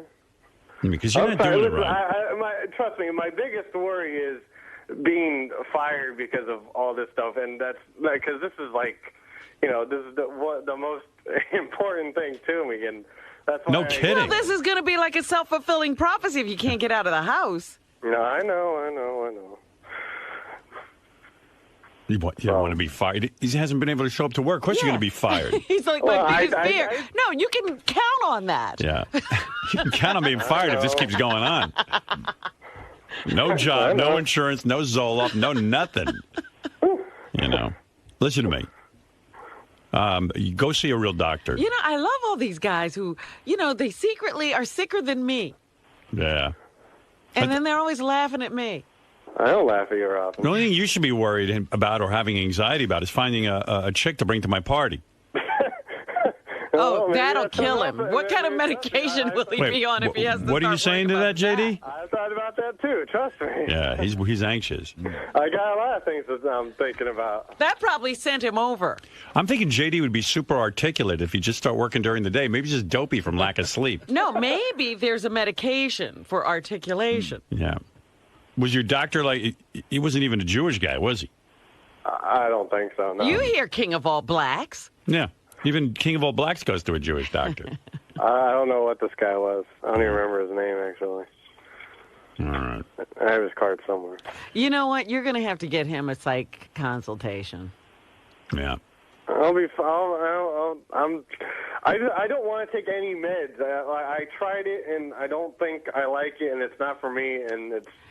That's what you first said about booze. Now I hear you drink like a fish. Yeah, this is No, I don't drink like a fish. No one's seen me drinking. I haven't drinking forever. Drinking? I haven't drankin' forever. I haven't. He graduated college. I haven't drankin' forever. That's that full cell education. Yeah. Did you just say I haven't drankin' forever? Well, drank in forever, not drank. Oh, okay. All right. Okay, I got it. How about I haven't had a drink? In a long time. No, that too. All right. So, JD, let me get this straight. You do have some physical ailment. No. Not anymore. Okay, well, then you should have been at work. I was at work. Well, my stomach hurts. Yeah, well, that's because you... But that's not it's not because of like a flu or a thing. It's from... the Zoloft, and because you don't get an appetite, and then you get hungry, and so I've come home and Sounds like a grand plan you're planning. You should go on what Jason's on. He gets plenty hungry. He gets hungry enough for 10 people. Well, I don't know what's going on with you. I'm not a psychiatrist, but certainly I think you're in need of a real top-notch medical guy who could sit there with you and try to decipher what's going on. Well, he probably needs... but you know what? There's nothing physically wrong with him. He caught a little cold, and now his anxiety is feeding into all of this. Yeah. His real problem is up here in the noggin. Yeah. Noggin, which is a technical... You need a noggin doctor. Which is a technical term for your head. Well, you're right. Yeah. He got sick, then he got anxiety because he was sick, and now he's left with the anxiety, but the sickness is gone. And, I don't know what's going on, but... Well, I tried to get rid of the anxiety quick, and it's not. No. It didn't work. So are you going to have to retire to take care of your health? It sounds weird. It sounds weird. Like the doctor just all of a sudden saw you for 5 minutes and then wants to put you on medication. That's a pretty serious decision to go on medication. That is exactly why all these people are on this medication. Most of them aren't getting it from psychiatrists. Right. They're getting it from regular doctors. Have you been able to masturbate? I haven't even really tried. That was another thing. I was just like, I haven't really tried, actually. Did you go on the internet and talk to some girls? No, not really. I mainly Wow. laying down. Yeah, pretty bad shape. So even your social life has been impacted. Maybe it backed up. Lack thereof. Yeah, his social life, his whole masturbation thing is like, he's not even getting his rocks off. Whole outreach to people with the androgen. I know, like picking up like those girls for a couple of dollars who, will jerk off in front of you. All right, okay, all right. Is the whole Ronnie thing getting you stressed out because you had to cancel Ronnie's show and then bring it back? And no, I don't think so. Right. That was I almost didn't go in Tuesday because I had the cold or whatever, but I came in because I knew the whole Ronnie thing was going on. Right. Jesus, Jace. Oh, JD, you're sounding came terrible. I came in then. All right, describe to me what happens. You start getting ready for work, right? Let me work with you here a little bit. Okay. First, you got sick. I understand that.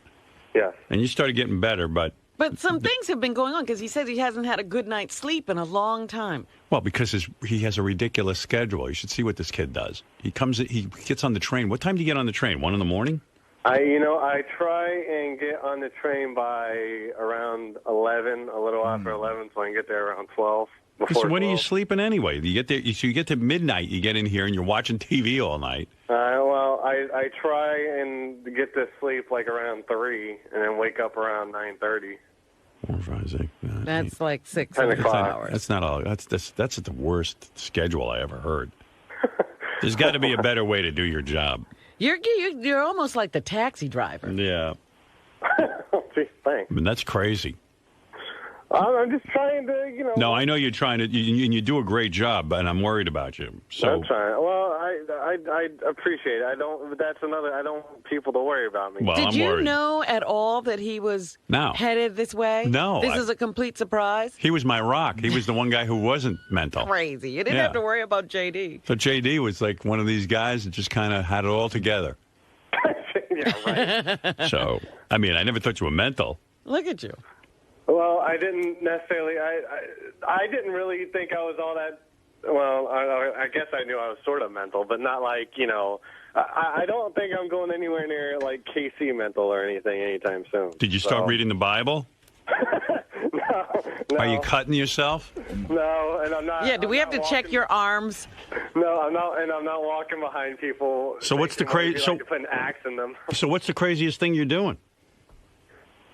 Craziest thing I'm doing is not being at work because my stomach is fucking not feeling great, and so that's. Is it like a knot, or is it like a nauseous, or is it like an Are you ache? nervous? It's because of the Zoloft, you don't get an appetite, so you don't eat. Yeah, but before the Zoloft, you were feeling something. What was going on there? Yeah, that was nausea. That was with the over anxious. It was like just a big knot and tight and like sort of almost burning almost or whatever. I don't know. Like an ulcer. That's anxiety. Yeah.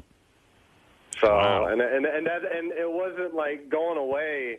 And that's what freaked me out, and I wanted to do something quick so I could, go to work and stuff and do whatever. And makes sense that JD's fucked up, though, Well, when you sit around and think about it, all the indications for being fucked up are there. Right. Not being able to talk. Yeah, I mean, he's complete.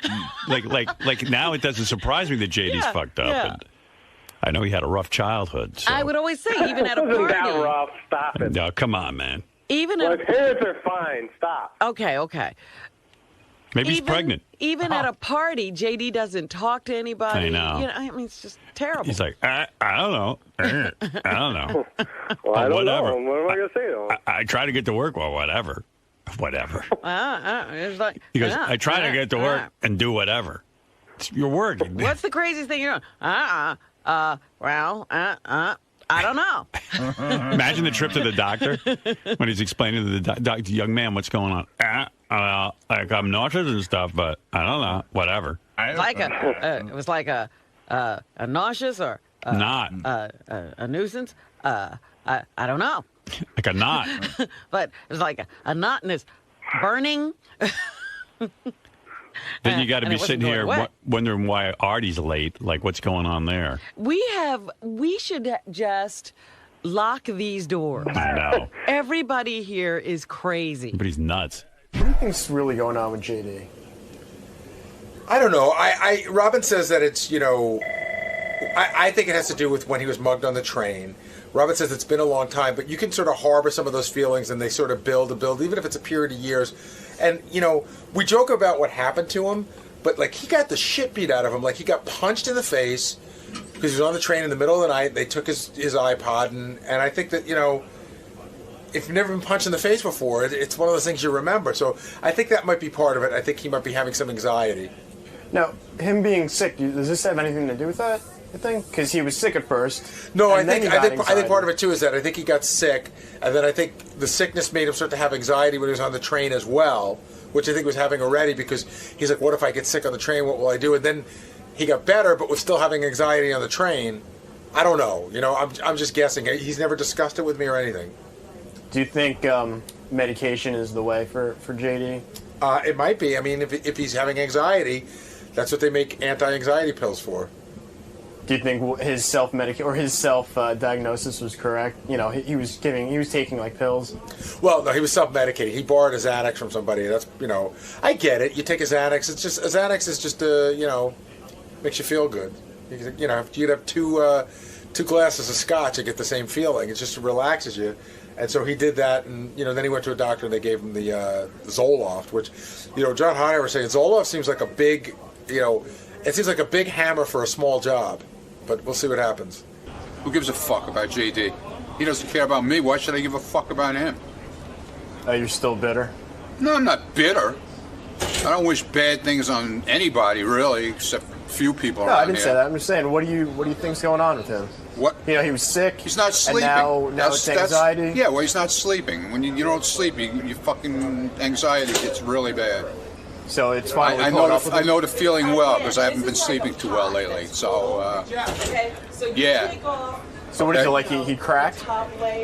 Pretty much. He had a little bit of a breakdown. JD has a lot of anxiety issues. They aren't new, and they've apparently been manifesting themselves for a long time, and it's starting to cripple him. So I feel very bad for him. What do you think exactly is causing this? They said like his hours are crazy, maybe the past experience on the subway. Look, the hours don't help. He works crazy hours, and he was punched, mugged, robbed on a subway about 5 years ago, which is scary as hell. But I think this stuff has been inside him for a long time. I mean, anyone who knows JD, has heard him on the air, or who knows him personally, knows that he's full of anxiety. He can't even get his words out straight because he doubts himself halfway through a sentence and cuts himself off and changes his mind. He's a mess, and it probably stems from a lot of things in his life, not just anything recently. And for whatever reason, whatever the trigger is, it seems to be manifesting inside of him and coming out. Probably the fact that he's almost 30 years old and still lives like a 12-year-old. My guess is he's getting a little bit nervous with the light at the end of the tunnel over here at Sirius. Maybe he's getting nervous about his future. So. Do you think medication's the answer for him? Listen, I'm not a doctor. Medication is the answer for me right now. I kind of was in the same boat JD was, in the sense that mine was more depression with anxiety, but what got me to go on the drugs the first time was this job. I was afraid I was going to lose this job because I couldn't get my shit together, and so that's why I started going on it, and it saved my life, and I hope JD is helped. Whether it's Zoloft or some other drug that doesn't give him an upset stomach and make him crazy. Whatever JD needs, I hope he could be helped. I'm a big proponent of the pills. I don't think they'll cure me, but they certainly make me able to come to work and instill me with confidence, as people here like to say. So I act like a big asshole to everybody. But hey, it's a trade-off. I'd rather act like an asshole to everyone and still have this job than be a depressed mess inside my house and people go, oh, that Jason kid, he was kind of nice. I don't know. He's all fucked up. You know, young kid riding the subways, getting mugged by a bunch of big, nasty-looking thieves. Who would it? Isn't there an adjective you want to add to that? It sounds like Bunch of big, scary, nasty-looking thieves. I mean, I wouldn't sleep at night. I would have the shivers. Riding those fucking subways, it's like being in Vietnam, except there's no soldiers. It's all fucking guerrillas and shit. You know, just going at you, prodding at you, punching you around, smacking you. Poor fucking guy. He's all messed up. He's suffering from shock. Something, the system's got to change. Now look at him. He can't watch his TiVo. He can't go on Facebook and email married chicks, and you know, he can't do his dabba raps and everything else. He's all fucked up. I don't know. I think it's just like, you know, I don't know what the root cause is. It's Well, they seem to think it's like his schedule. that might the lack of not sleep.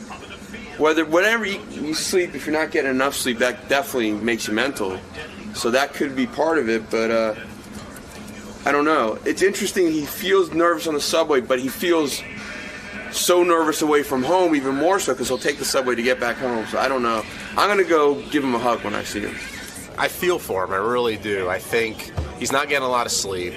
He's a little bit sick, but this paranoia that's going on in his head, he's really, really paranoid lately. And I can understand getting mugged on the subway, you know, being a little afraid, also the hours that he goes, but that happened a long time ago. So I don't know what's there. You know, maybe, I don't know, his fantasy football team hasn't been doing too well, or I don't know. I just hope he's all right. And I said I'll take him to my doctor if he wants to go, but who knows if he'll take me up on that. Now, he was kind of saying his hours are crazy. That might have something to do with it. What do you think triggered it? Because, you know, he was sick at first, and then he got, you know, anxiety. I think he was legitimately sick, and then he wasn't 100% better, but I think he was sick but didn't know what was wrong with him, and when he was looking to have somebody diagnose him, he didn't know where to go because he doesn't have a doctor or whatever else. And so, you know, his buddy gives him a Xanax, and then he's taking Zoloft, and I don't know what he's thinking, you know, medication-wise. But JD's got to find out what's wrong with him first and then fix the problem. But we all know that's a major league. JD is a fucked up guy. I don't know what's going on with him. As a kid, he shouldn't have these issues. Anxiety, and I don't know what the fuck's going on. But I tell you what, he needs to get laid. That helps everything. That's my answer. Now, he was saying, like, his hours are really crazy here. Do you think that might be causing it? Well, the hours are a little screwy, but, you know, the guy doesn't sleep. He, you know, who knows? He gets up at 5 in the morning and... He gets up at, like, 10 at night, and he comes to work, and then he goes home at, like, noon. Now, he said he was going to maybe try to have your hours. Do you think that would help him? No. They're just as screwy as anybody else's hours around here. But not according to what Howard said, because if he's got to watch the shows at night, when's he going to sleep? You know, if you got to stay up and watch them, that's stupid. You got to be able to sleep from like 8 p.m. to like 3 in the morning to have my hours. So he can't sleep during those hours, so that'll really get him fucked up. I think he's better off staying and doing what he's been doing. He's probably a homo or something. He doesn't want to come out of the closet at this point. He clearly, you know, has some issue with girls. He doesn't like them. He spends no time with them. So it's just difficult for him to... maybe he's getting one of those high-pitched mic tattoos where the day he plans to come out, and he'll come in here and make a big, you know, announcement that none of us can understand because he mumbles everything. Are you worried? About him being gay? Yeah, Christ, that'd be awful. I can't think of anything worse. So, you know, Richard, who barely understands anything about modern culture because he grew up on a farm. Yeah. He's they don't like, see doctors and dentists. No. Richard came to New York and goes, dentist? My dad says not to trust them. Well, Howard, he came to me and he goes, I got this thing. I'm going to go see my doctor, but I can't get an appointment. I go, well, why don't you go see a podiatrist? And he looked at me like I was crazy. I go, you know, a foot doctor. I go, you have foot problems. Why don't you go to a specialist? And he's like, that's a great idea. It's like Eureka. It's like, you know, when early man saw the wheel? Right. Or fire. You're like Richard's like you just introduced him to fire. Like the greatest thing ever. You mean there's a doctor that will look at your feet? You know, it's like, what? I don't understand. So Gary sends Richard over to the podiatrist. And the podiatrist says to him, look, you got to stop drinking for the weekend. Just for the weekend? Well, He knew it wasn't possible for him not to drink forever. This weekend, don't drink. Yeah. So Richard's walking around now. He's like, I did what the doctor said. And not drinking, there's no fun. Right. That's not fun. There's no fun. Boring. He goes, it's boring. It's fucking boring. He goes, the weekend was so boring without drinking. And I'm like, oh, my God, does this guy have a problem? Well, there was an Onion headline once where a guy who was an alcoholic says, alcoholic who's been on the wagon for a year says, today will be just another boring day. You're right. That's funny. So the weekend was boring? Very boring. Do you have any interests or anything? Well, yeah, no, I still did stuff. I played guitar, wrote some music, just did things, but drinking just makes everything so much better. Yeah. Life isn't good enough. He has to make it better. So you didn't have any drinks? None at all. But your girlfriend drank in front of you? At brunch, yeah, it was tough. Does she love you or does she have a problem? No, it was fun. She had like one or two mimosas, but just... She doesn't have gout. Why should she have to stop But, drinking? sometimes you don't... he's going through a tough time. You say, hey, maybe for the weekend I won't drink. Look, if I had to have brunch with Richard, I'd be drinking. Right. Well, that's you, Robin. But no, I would never... It's her, too. I would never expect her not to. Yeah, that's right. So it was difficult for you to watch her sit and drink. It wasn't difficult. It was just like, wow, I wish I could have one of those. So because while she had 2 mimosas, he would have had 2 bottles of mimosas. If my feet were doing what your feet are doing, I'd never drink again. I bet they're drinking over. Drinking over. Well, it was food that caused it, too. It's the beer, too. He's Rich ignoring that. Hey, Richard, did she tell you things not to eat? Because I heard you just had a giant bowl of chili for breakfast. Yeah, I did. But it's Lisa made the chili. It's healthy. How do you know that? She said. I made it with very lean ground beef, and there's nothing else in it, just vegetables. Is it organic? No. Yeah, so. Why didn't you just eat all the healthiest stuff? Why didn't you just eat like a plain something? What is it with you? I usually get an egg white, but Lisa's a great cook. Aren't you afraid of I'd be in fear. I would be so afraid that anything might blow up my foot that I'd be adding food back in very simply, one thing at a time. That's how I would do it. To make sure it wasn't going to happen. Well, I have been careful. I've been trying to eat a little. I had a turkey burger for brunch yesterday. Yeah. So let's give you a medal. Yeah. It's baby steps, baby steps for baby feet. Yeah. So how big was that turkey burger? Probably half a pound. It was covered in mayo. How soon can you go back to drinking? I'm going to find out from the foot doctor, but hopefully very soon. So but I don't, I've been good too. I don't drink during the week either, so I'll at least wait till the weekend. Now, what if the foot doctor says to you, look, Richard, I suggest you do not drink for the next year? Howard? And then I'll tell her I think we have to amputate the foot.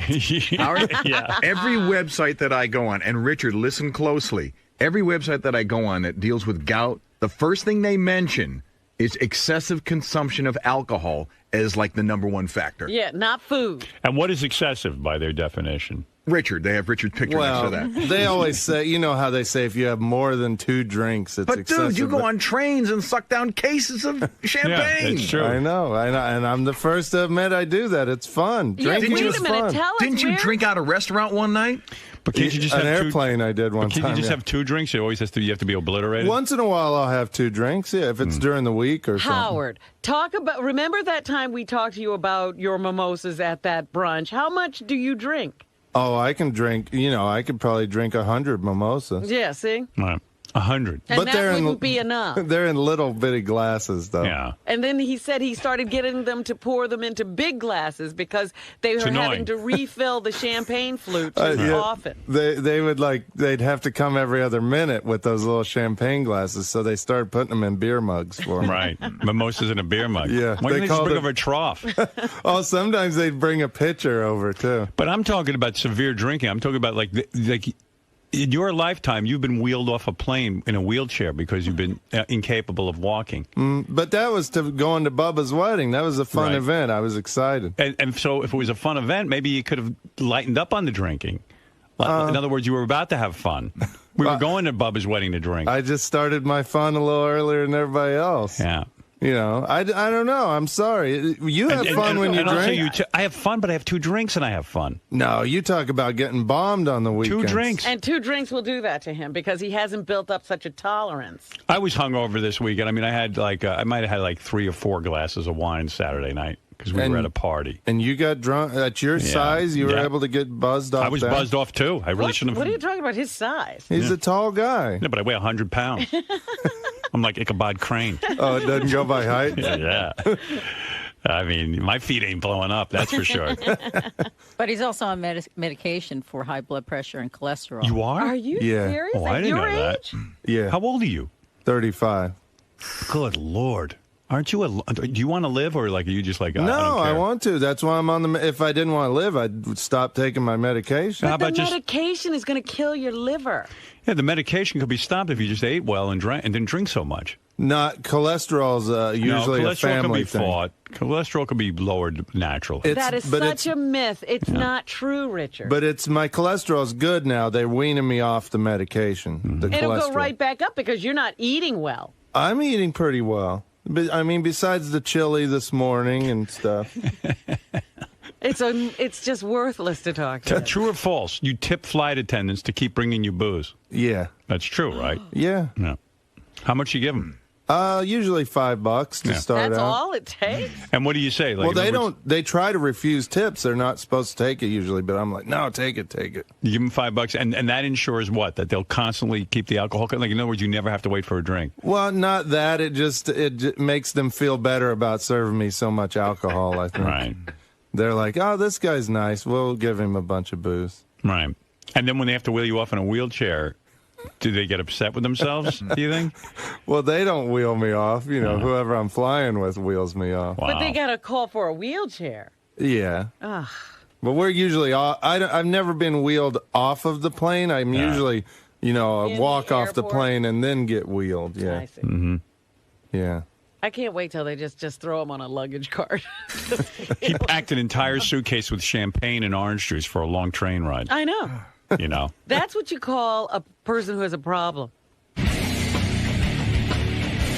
Richard, so congratulations, man. You made it through the weekend without drinking any alcohol. I did. How do you feel? I feel great, but it's boring as hell. I love drinking, and this just proves that, for me, drinking makes everything fun. So how long is this going to last? Oh, hopefully not more than another day or so. I'm ready for a drink. It's the holidays, man. Come on. You can't watch Rudolph and Frosty without a drink. Now, along with not drinking, you're supposed to be eating a little better.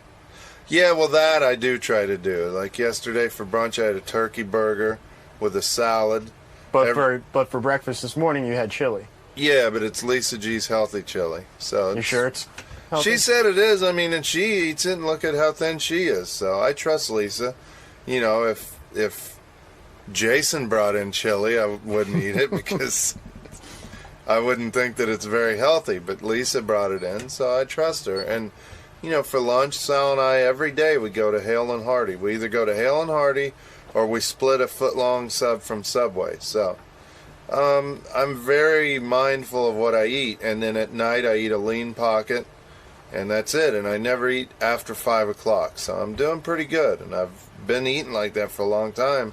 It's just on the weekend and on Thanksgiving I went crazy. So I need to be a little careful on the Christmas weekend. Yeah, Christmas is coming up pretty soon, and there's going to be a bunch of holiday parties. Yeah, and I'll just have to watch what I eat. You're going to control yourself during those the parties? control the eating. The drinking, I'll probably still go nuts. But, at least now I have a heat pad for my foot, and I know to drink a lot of cherry juice and different, juices to kind of keep the blood flowing through the toe.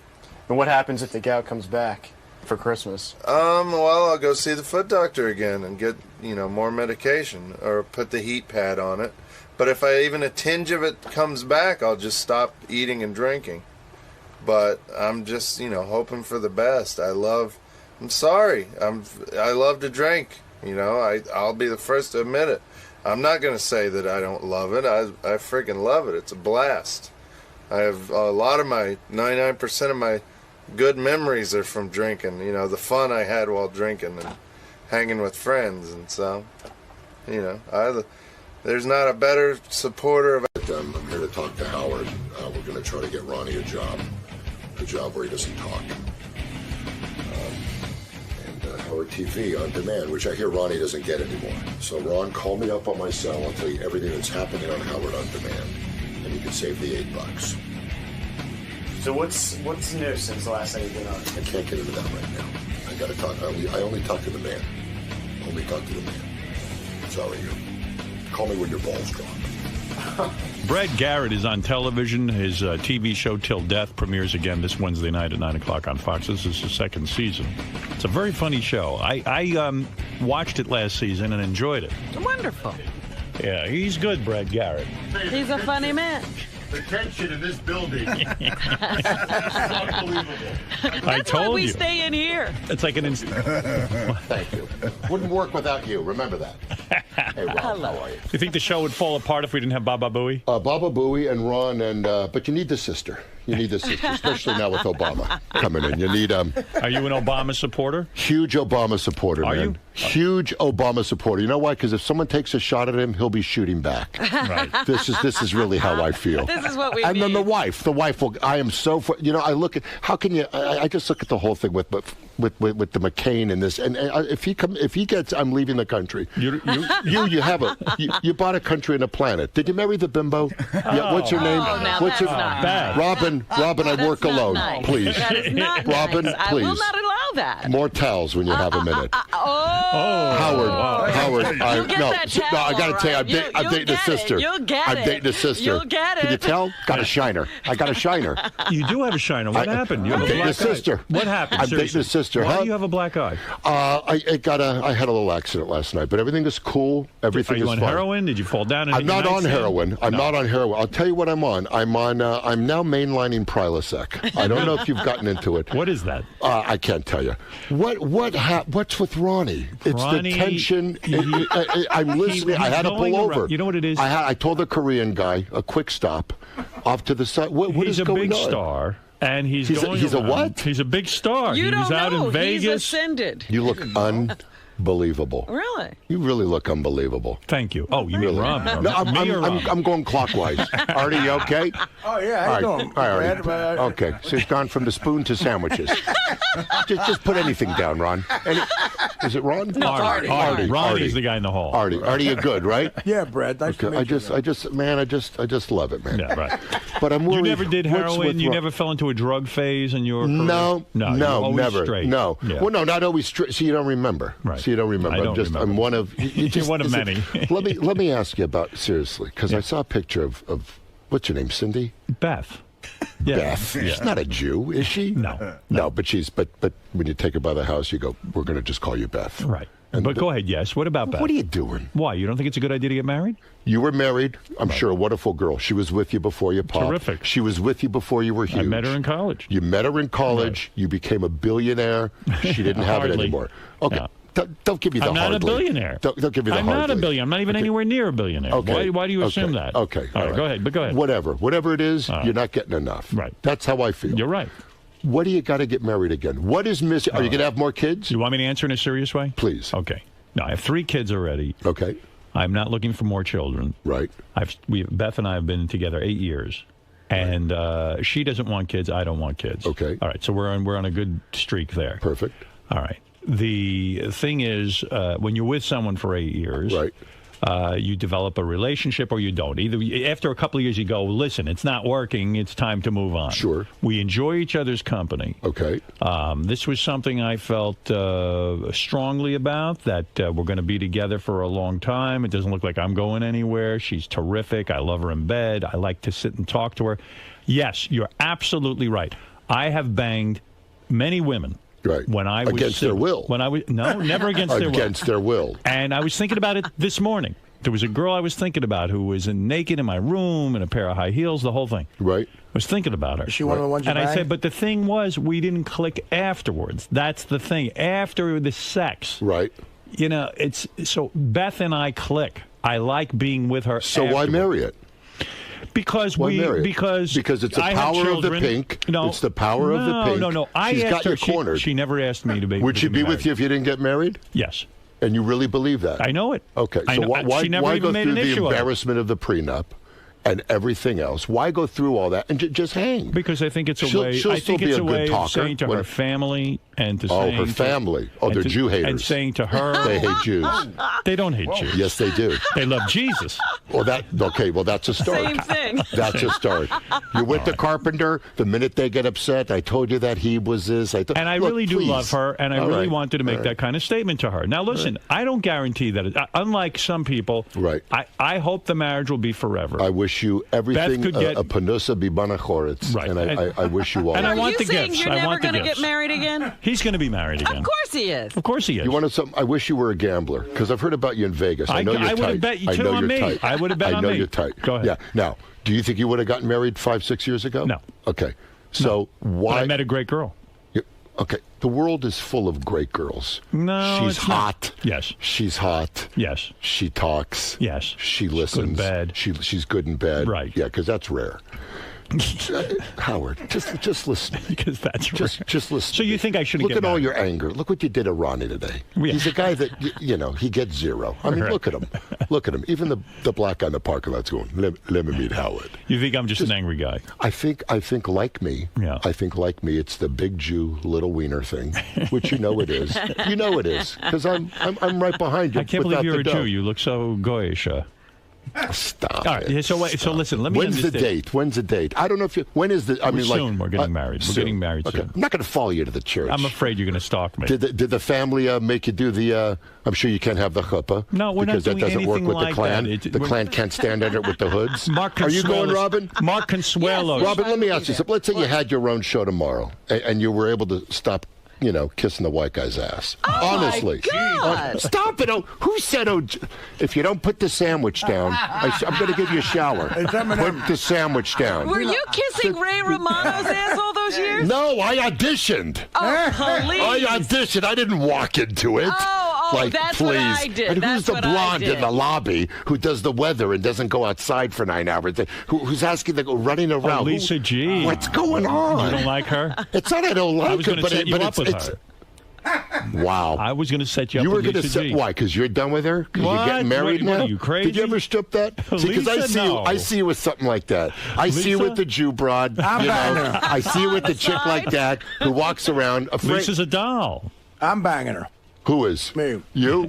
Yeah. Really? Yeah. Why, does she have a good gravy recipe or you just dig her? Oh. No, Come on, Artie. he is not having sex with her, nor am I. No, but no, I I thought will. maybe Someone has to. I would Someone's have got said it. Someone has to rescue that. We thought it was going to be you. No one's having sex. So are you having a TV show where you're going to date a Let me girl? tell you what it is, and I know you'll get it. It is the those douchey shows like The Bachelor, Right. where they I have love this that show. mannequin. Of course you do. Yeah. Of course you do. And once you marry Beth, you'll have to TiVo it because she lives through it. I TiVo it as it is. I Okay. love the show. You got this mannequin standing in a castle with the Right. rose, who's Right. probably gay, right? So to me, it's not a dating show. It's Right. It's a guy in a midlife crisis, schmoes like me, Right. who and what kind of genetic bouillabaisse I have a chance of getting. Hey everybody, I'm Brad Garrett, and well, here's the bad news. I'm looking for love. That should do it. Oh, wait. Is this recording? Is this recording? Oh, hi. I'm not looking for a think tank. I have a pet hamster. His name's Jean-Michel. He's French. Low self-esteem, I think is important. My goal, however pathetic it is to have one date this summer. So I'm thinking you be it. Now you've met some of the ladies who want to date Brad. Come back next week to watch his first date. That's how lonely I am. They said, what we'll do is we'll run it online. You'll do a plea about how you want to meet. It was national for 3 months. Have a date with Brad Garrett. 27 people uploaded their video. One was a guy. Oh, no. One was a bear. This isn't a thing. It was some redneck from the South who got a shot of this bear going through his trash. Right. And he gave it a name and put it, I love you. You don't have to tell you about the... Right. So this is what 27 women. Out of them, now let me tell you who the panel of experts is. My ex-wife Jill, right. My mom. Jill gets to... Jill, my urologist, Right. Dr. Sam Spiegelman, Yeah. who did the vasectomy. So where is this going to air? On Crackle.com, which is Sony's Be website. honest for once. Be totally honest. You were hoping to meet some hot chicks through the show. How it can didn't I work hope? out? Let me ask you something. It didn't work out. Didn't work out. Look, I'm open. Is that what you're saying? I'm showing you how open I am. But let me tell you what you it can is. say it was for TV, but meanwhile you wanted a date. You're not being honest. Let me ask you You're something. not being First honest. of all, I'm not from Russia or something where I think I'm going to meet the love of my life. No, but you were hoping you would meet someone hot. Do you have any idea who would upload their video to meet me? Do you have any idea But some you of had these hope. people? You had hope. I had hope. Did I you had see- hope for to be able to come up with 50 minutes. Were there of good-looking funny- girls? They were wonderful people. Right. There was not one good looking. There was not one beauty in the whole lot. One skin like ivory. Right. Was one of them. Right. Which means tusks. One had a tail. Right. And could do incredible things. Why are you not a good-looking guy? So, I mean, you look like a nice, handsome guy. First of all, it's the lighting. No, Okay, seriously. everything is. Look, you look great in here. Yeah, but it's come the on. way you light your studio. You're not a bad-looking guy. It's not You're a matter wealthy. of bad looking. You're very It's rich from Raymond. Very rich. I mean, you're Very rich from that show. Rich from you're that a billionaire. show. Yeah, I'm a You're still thousandaire. working. I'm a You're still thousandaire. working. You're still Listen, working. I am still working. And you're Robin. making a And lot I'm of doing it money. on my. Why are you moving like that in the chair? Let us in on the secret. What? No, you She's got hot a for little. you. No, I don't think that's it. I don't think. She can barely keep herself. Is your from guy a women. white man? Is your guy a I white don't man? have a guy right now. You didn't like? Are you gay? Seriously, I want to know. I want to know. I want to know. No. I want to know. Well, I'm telling you, But no. you've been with a woman, right? Brad, let me ask you something. Come on. Never. You can't work on this show. You don't think and we've not- covered and that? that's when- Brad, let me ask you Artie, something. the clam chowder's ready. He hasn't stopped eating since you're here. What the hell's going on? I don't This know. is like my fourth date on gonna the show. explode. If you tune into episode 4, it's Artie, but with smaller boobs. Is it really? It is. Artie, I got it. You know, this guy's an amazing comic. He's terrific. No, I do have to tell you something. What? Really, not only do you draw like crazy, thanks to Ronnie and his show, Right. but, I followed him into a couple rooms, and it's...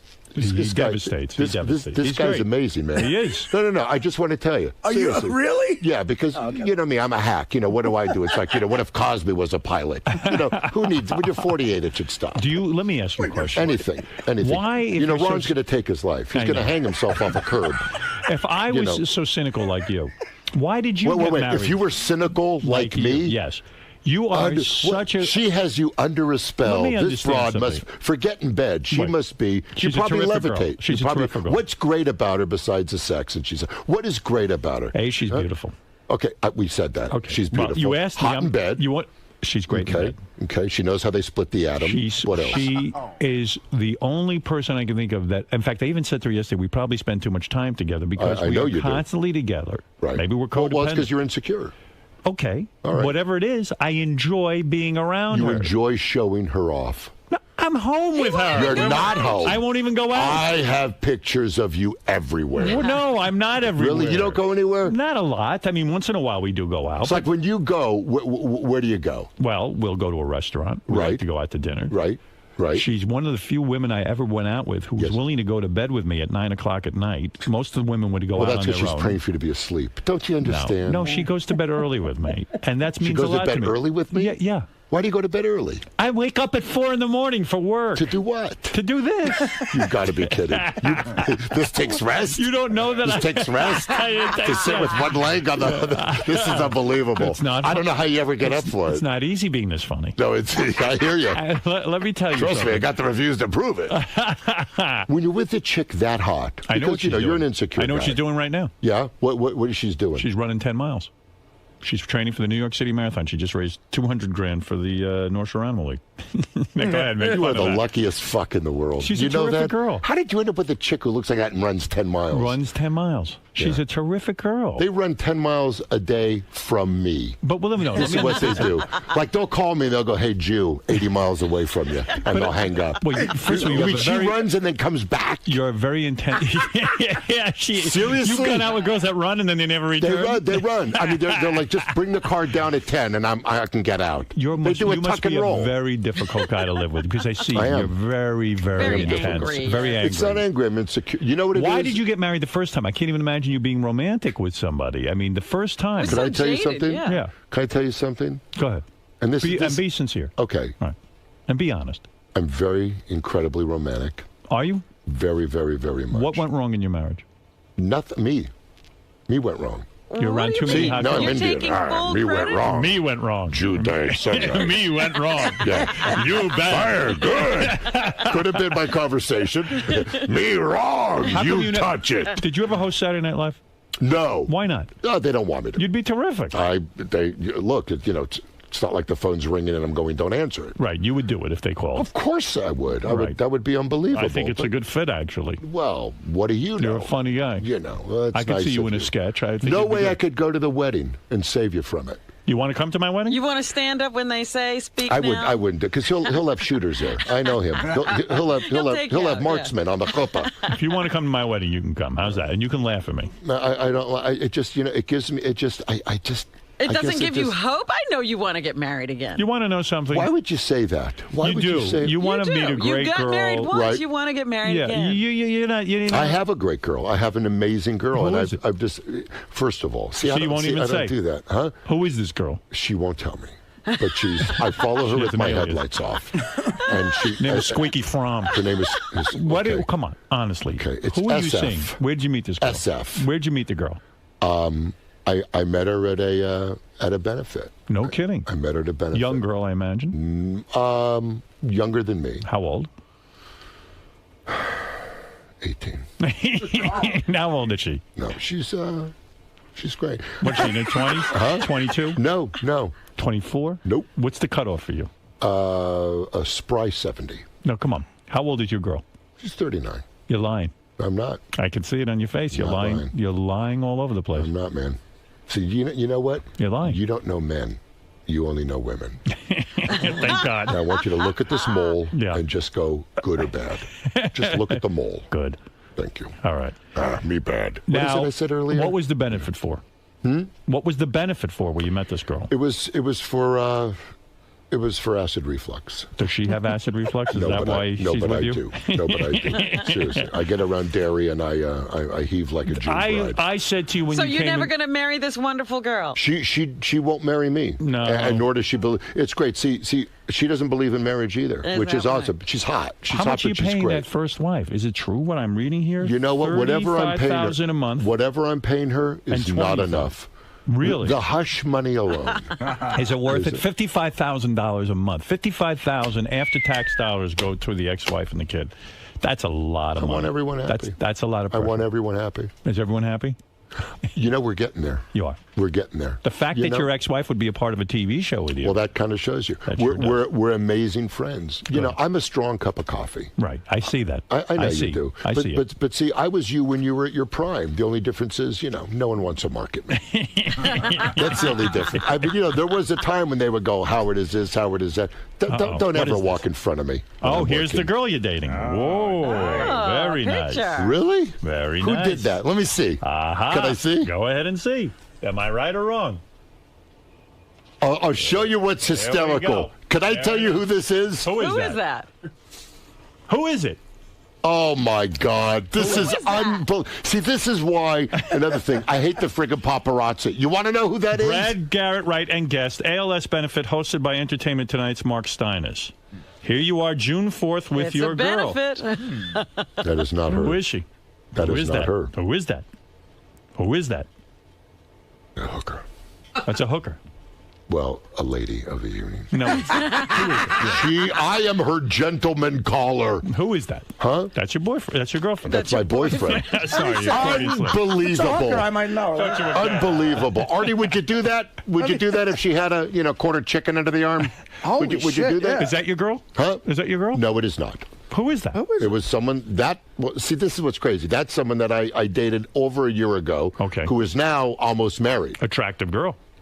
She was a lovely lady. Yeah. What went wrong there? Me. You. Again, you're There's tough no to question. take.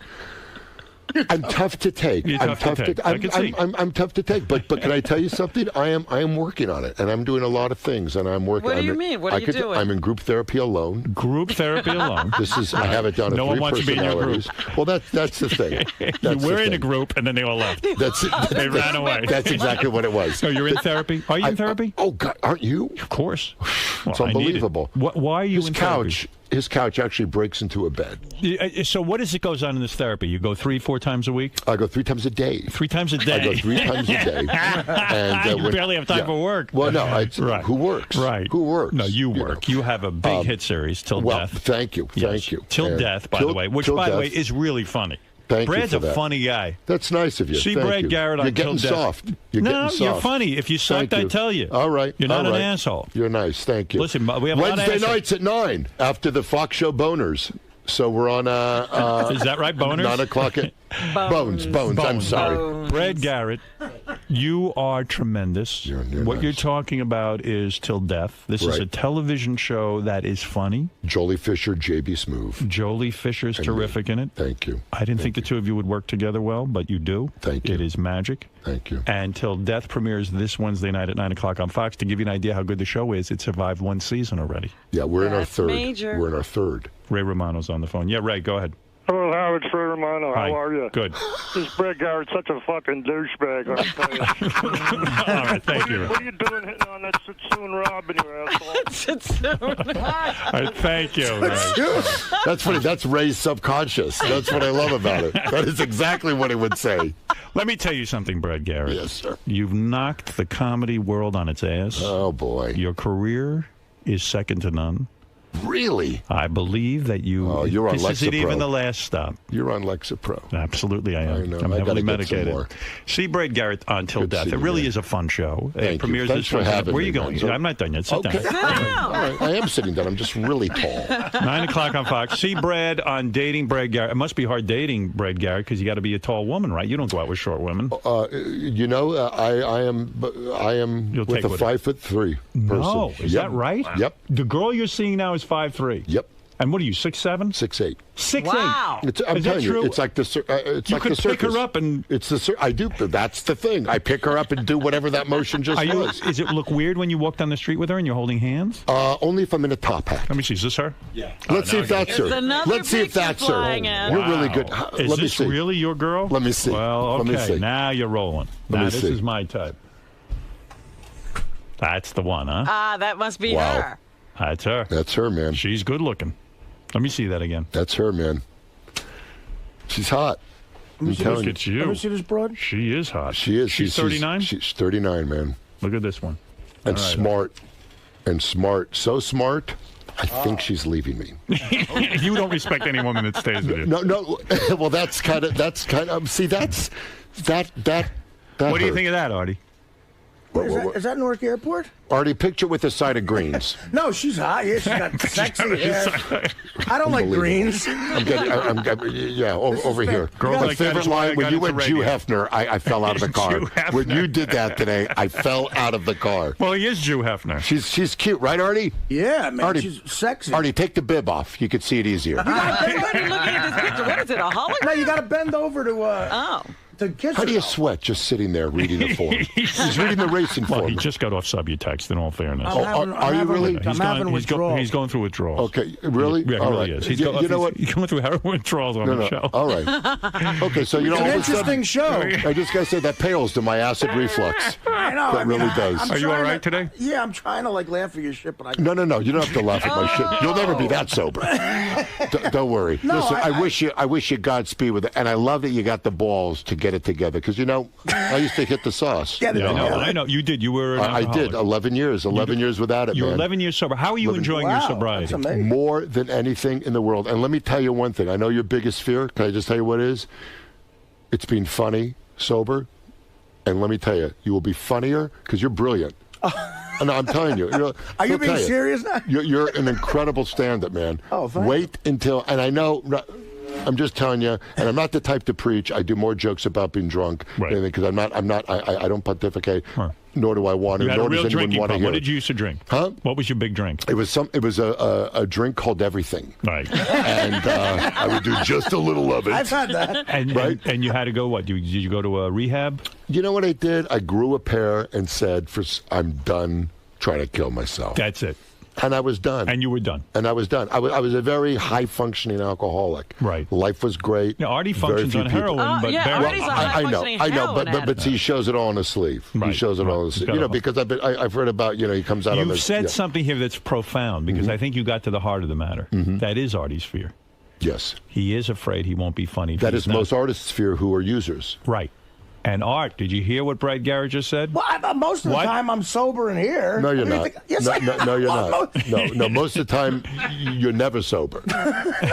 Look, You think I'm on something now? Look, if you're not ready to look at it, then keep using. I am but looking at don't bullshit yourself in the world, because the bottom line is this: it's better on the other side. Right. And, I don't want to hear that I only have a beer, I only have a glass of wine. Please don't do that. I don't do that. Either straighten it up For 8 or days go he back. hasn't But done if you're not ready, don't waste your time. Don't waste Don't anybody's waste my time. Yeah. Don't waste Brad's time. Grow You know up what you here, do? Artie. Yeah. I'm trying to. Well, wait, Brad gave He you makes some sense very, very here. good Well, advice. I don't know if he's think. serious or not. He is serious. I could be more. Well, look, I went. Artie, I'm over here. I went through it, Artie. Artie. I went through I it. know. Yeah. No, you don't know anything. I'm sharing something with you that is very, What do you mean you know that, Artie? You don't know look at that. him, Doesn't know. really. He's just. No, I heard that he went through it. Peter Boyle told me while we were smoking a joint. You know what? You with the Peter Boyle story is unbelievable. My God, I wish I had a picture of that. It's unbelievable. It was right Brad by, just had a moment it with was right Artie. by ER. I think you got through to Artie. Through to Artie. What? I think you got through to him. You hit it on the head. I even wrote this in the forward to his new book. I said he thinks he's not going to be funny if he gives But that up. is every artist's fear. I'll never paint like I used to. I'll never write like I used to. He thinks I don't, he's every man. I don't appreciate the patronizing from Brad.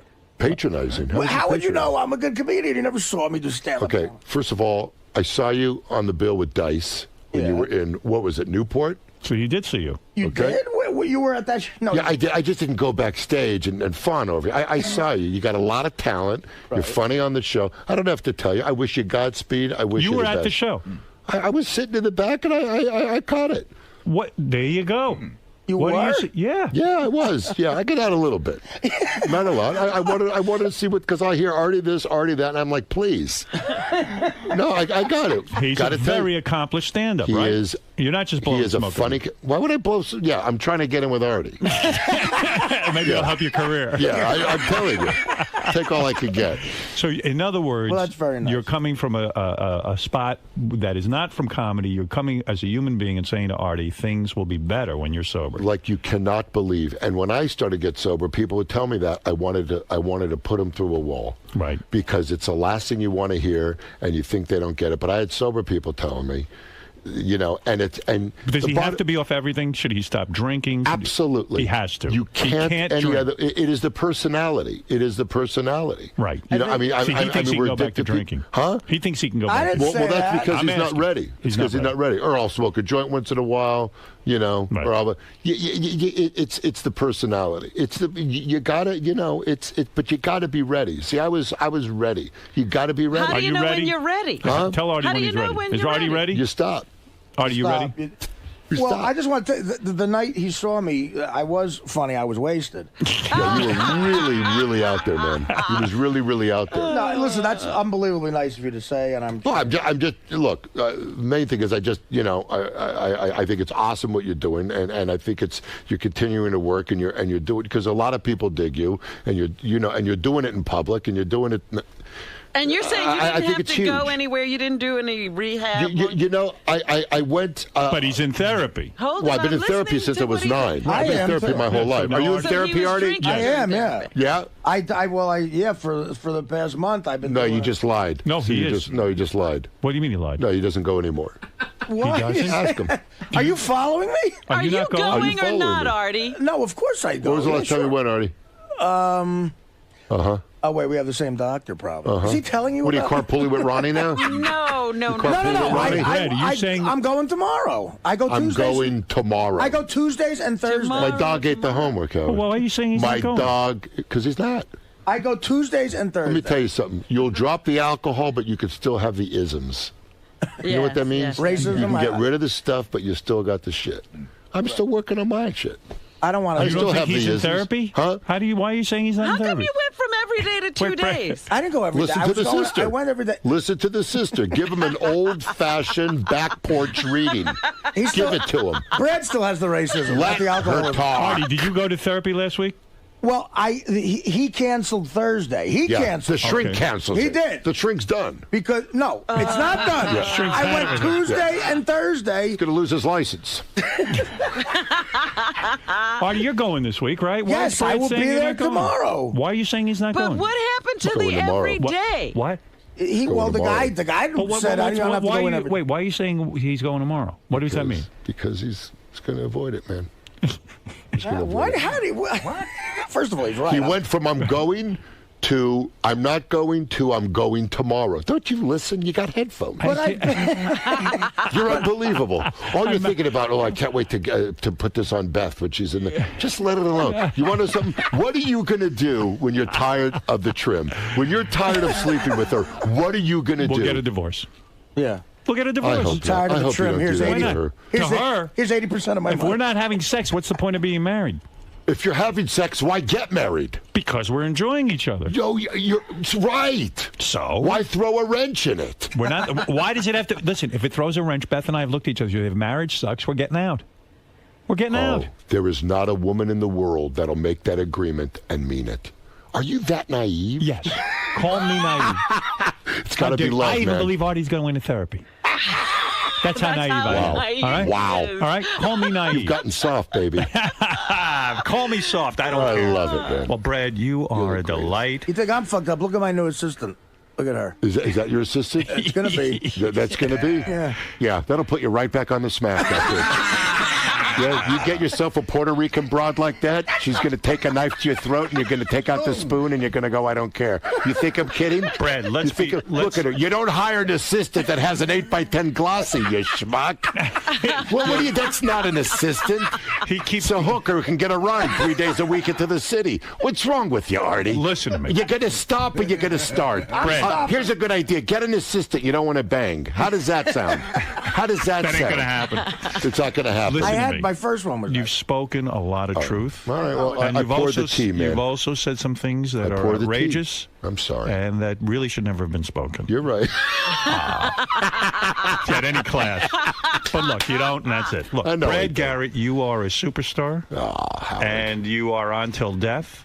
And that's the show. Watch this man on TV. What I'm kind of telling food you. you like, Robbie? What? I'm going to send you a little something. She's full vegan. She doesn't eat. She has wheatgrass and. That'll juices. never fly. Yeah. No. She takes enemas. Don't ask what goes. Well, that'll on. work. That'll work. You like That'll that? work. For sure. You It's a into start. anal? Are you into anal? I have trouble getting in the other end. I'm not going to lie to you. All right. Brad, how'd it go in there, man? It went good. It went good. He's my man. Have a good time in there. Dude, so you're really opposed to this marriage, huh? Well, look, it's going to work. Look, if he's marrying it, it's going to work. And what do you think about Artie? You think this is going to work out for him? Artie's done. This is going to be Artie in 3 weeks. All right. Gave him good advice. How are you? Good. Okay, take care. No, that can't be the There's exit, Ronnie. right? You got to follow Ronnie, your man. Ronnie, right? I was Right. easy on you, wasn't I? You were good today. Right? I was okay with you. I caught enough shit before you got here. I know. I listened, man. I feel bad. All right, man. Lisa. Nice seeing you. It's really a pleasure. I think it's hot for you, Howard. Did you ever have a thing? No, I'm hot. We all know it's hot for Howard, right? You Take know, care, Brad. All the Honestly, best, Molly. Good seeing you again. Take care. Thanks.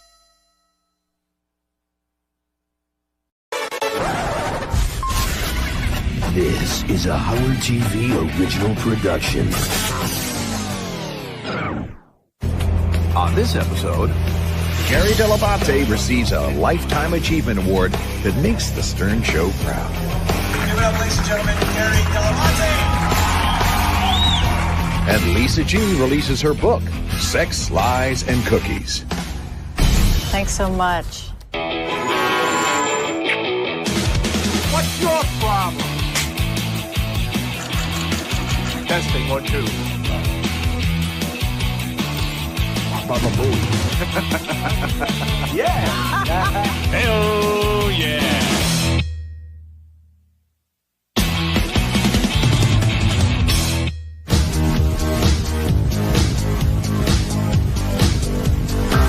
When we're doing the radio show, we're not sitting there talking about our charitable works per se. We're in the business of making people laugh and entertain. So I think people are shocked when they see that we're actual human beings with outside lives and we care about things. In the town where I live, there's an AIDS organization called Red Ribbon. So they called and they asked if they could honor me. I like the idea of it because I really felt like I was raising some money for Lifebeat, but also raising some money locally in my hometown. So it seemed like a very good idea, and I agreed to do it. I lost my brother to AIDS in 1991. I wrote pretty extensively about it in my book. There's a whole chapter about him. And not long after he died, I really felt the need to somehow get involved to honor his memory. And that's when I got involved with Lifebeat. That was almost 18 or 19 years ago, and now I'm the president of Lifebeat. But it's one of those things where, you know, it makes me just feel good and remember my brother in a good way when I go out and do stuff like this.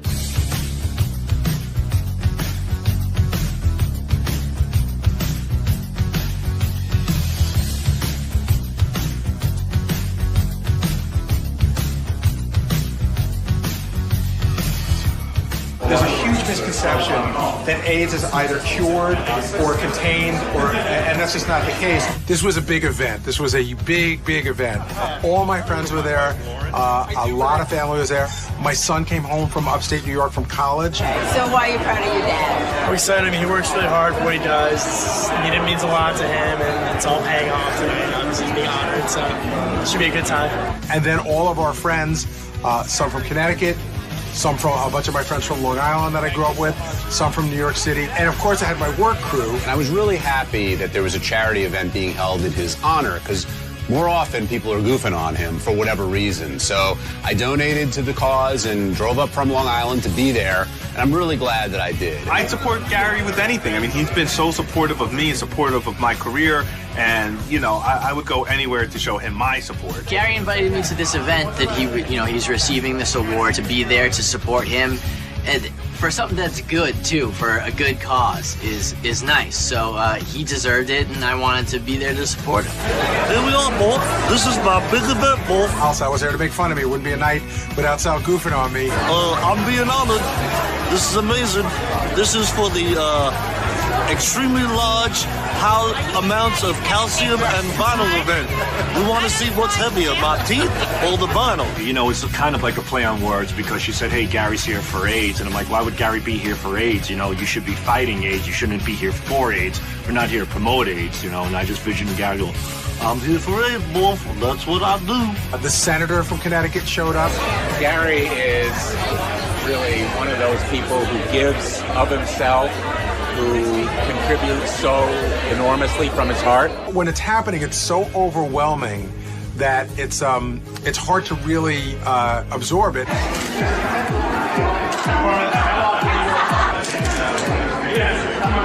big night, Gary. Congratulations. How does it feel?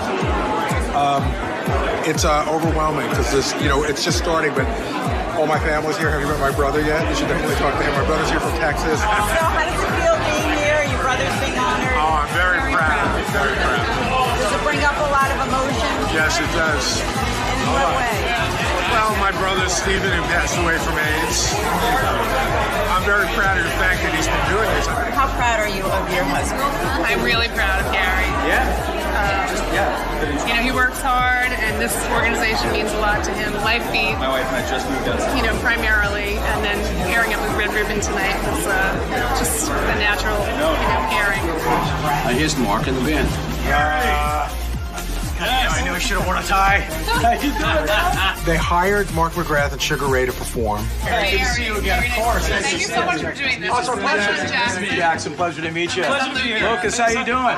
All along, they were saying, hey, we're going to try to get this band, we're going to try to get that band. And, you know, you try to get people and schedules don't work out. And so when I heard that they were able to get those guys, it was great because I know Mark is a super fan, and I knew he was going to put in the extra effort. But congratulations, Gary. I mean, it's such an honor to play, man. Hi, I'm Lisa G, and I'm here to tell you about my new book, Sex, Lies, and Cookies. What I love about Sex, Lies, and Cookies is that you can see the journey that I go on through cookies. I work on the Howard Stern Show, and yes, I'm perceived as, straight-laced. I go home at night, I play my violin. But I think when people read this book, they will be shocked that, yes, I had a past, and yes, it involved a lot of sex, and yes, I was hanging from chandeliers. I would say the most outrageous thing I ever did to win over a man was the time that I made my How to Get a Man chocolate chip cheesecake squares, also known as booty call cheesecake squares. Took off all my clothes, slipped on my mink coat, and rang this guy's doorbell, hoping and thinking that he was going to fall in love with me. Adopting my cat was really a very big deal for me. It was so hard for me to open up my heart because I thought I would get hurt in the end. Yes, his name is Lucky, but I feel so lucky that I found something that I could love and cherish and not be afraid of it. The moral of the story, love yourself first, make yourself cookies. What inspired me to write Sex, Lies, and Cookies is that I felt that I had what I think is an inspiring story for young women. And working here at the Stern Show, I would always say to myself, if they only knew how hard it was for me to get to a good place, that's what got me thinking, you know what, I would really love to write a book. My thought was, why? What could it be? I mean, I don't know that much about Lisa G in terms of her past. I know her from working here. I didn't know she had anything to write about, but of course they say everybody has a story in them. And then, then she described to me the theme of the book, which was her romances and what she learned from them and stuff. So, okay, that's good. And I was happy for her, actually. It sounded reasonable. You'll read some fun stories, some sad stories, some crazy stories, and then each chapter will have a cookie recipe that reflects what was going on in my life. Sex, Lies, Cookies. We hadn't heard much of any sort of sex talk from Lisa on the show, and every time she was asked about anything having to do with sex, she shied away from it. So frankly, I was surprised when I heard that this book was in the works. It's really how cookies save the day, or how they reflect what crazy things were going on in my dating life, and how I try to use cookies to feel better about certain things. My initial reaction on hearing Lisa was doing a book called Sex, Lies, and Cookies was, cookies? Okay, she has cookie parties, she's into baking, that's fine. Lies? Seems like a pretty honest person, but I'm sure she's told a couple in her life. Sex? I think it's clear that Lisa does have some sort of fan base, as evidenced by the Sweet and Meat. It's clear that she has some sort of following. Hey, nice to meet you. Thank you for coming. Hi, nice to meet you. I'm Wendy Spencer. All right. Hi. Oh, hi. Who are you? I'm Patty. Oh, hi. Nice to meet you. There's a toast to all of you. Thank you so much. Yay! Well, She does have a fan base out there. It's other broads that don't like sex, and they are big on Lisa. They love her work. They love her lack of sex. She sold tickets to the Sweet and Greet. That should say it all. People paid $100 to sit in a bakery with Lisa with no air conditioning. Lisa, love you. Bye. It's really lovely. Hi, Magnolia. The book cover. Howard loves photography. Let's see what this looks like. So, Lily, what's your question today? Yeah, I have one toward the beach and toward the camera. Nice. Lose the smile.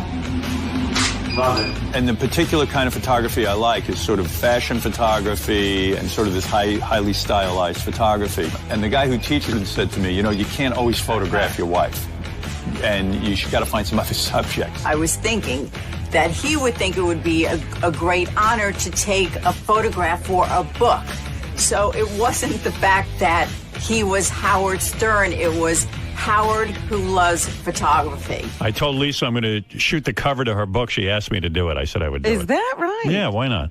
So nice. Thank you. Yeah, I'm going to try something there with Lisa. So when Lisa approached me, it seemed like a great project for me.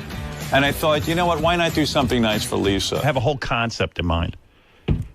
That's right. I got all the supplies, all the What supplies? Did you send her a list? Yes. Yeah, I did. Ah. I have a vision of Lisa. It is a ballsy move to ask Howard Stern to shoot your book cover. I think it puts Howard in a precarious position because he doesn't like to say no. Are you going to loosen up? I got my push-up tops, the push-up bras. Good. I got supplies. I have tops. I have hair What about extensions. just- I have Did everything. you get the red thing I told you to get? Chunky around your neck? That's on the list. Yeah. Have to get that. All right, get that. It was a great scheme because I think she figured that was the way she was going to promote her book. I didn't think he would be gung-ho to do this, but she's smart. She hit upon something that Howard has been doing lately and is really into, which is photography, and it was a challenge to him, and I think that's why he agreed to do it, because it was something new that he could learn. All right, and don't be nervous. You'll do fine. You look good. Okay. But you got to be sexy. This is your book. You're calling the book Sex, Lies, and Cookies, so it's got to be sexy. Mm-hmm. Just think about that. He had an idea in his head of the way he wanted it to look.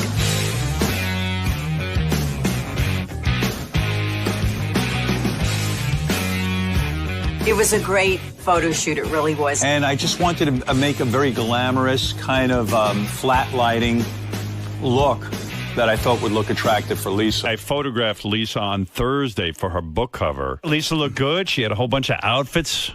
Photographed her, gave her some beautiful lighting. Did you do something really sexy? Because that was the question. You know what? Lisa, if you don't mind me saying, Lisa, you got some big rack. Like, All right! It was really fun hearing Howard tell the audience that, yeah, her boobs are real. Yeah, I was actually shocked because people said, did you push them up in some way? Did you Photoshop them? I said, no, those are her boobs. I've never walked into work and went, wow, look at Lisa's tits today. Not once. I've said it about Benji, but not Lisa. Look at the rack on. What?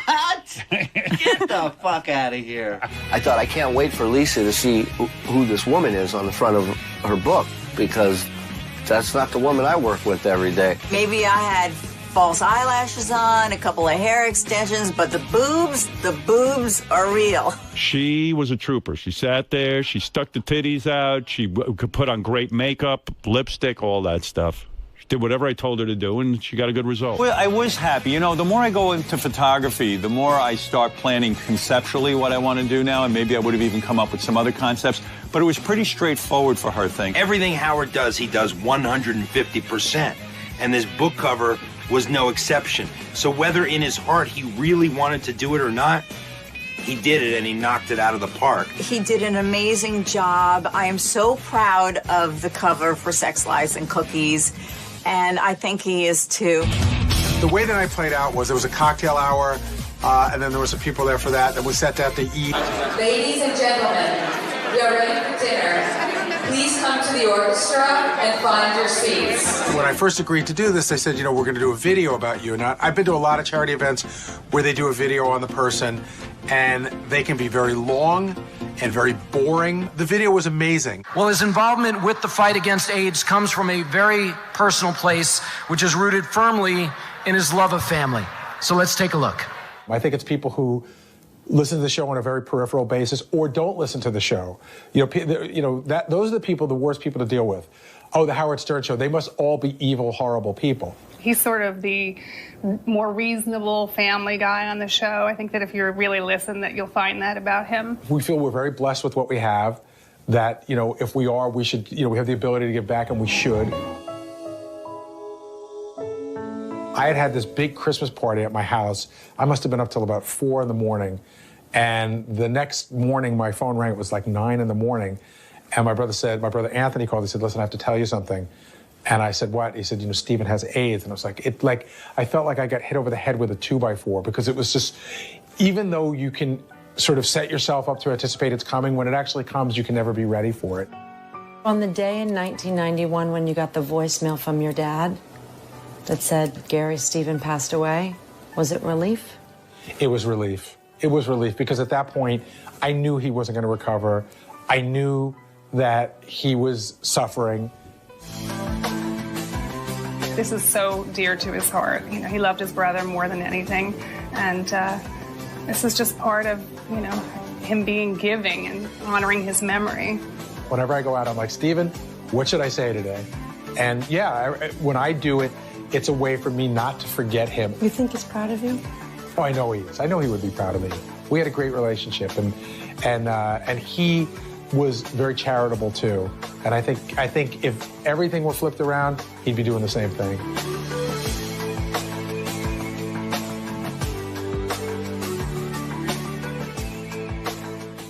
The video is amazing, and it's funny. I sent it to a lot of my relatives that couldn't come. I sent it to them, and the feedback I got was, emails that would make you cry, of how proud they were, but also, what a tribute it was to my brother, who they knew and grew up with. All around, just great stuff.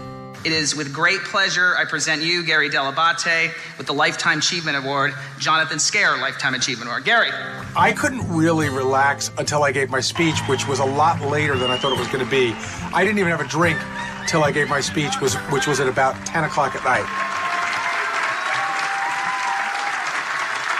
Gary, you're an honor and inspiration to us all, my brother. Give it up, ladies and gentlemen, Gary Dell'Abate. Thank you, man. Wow.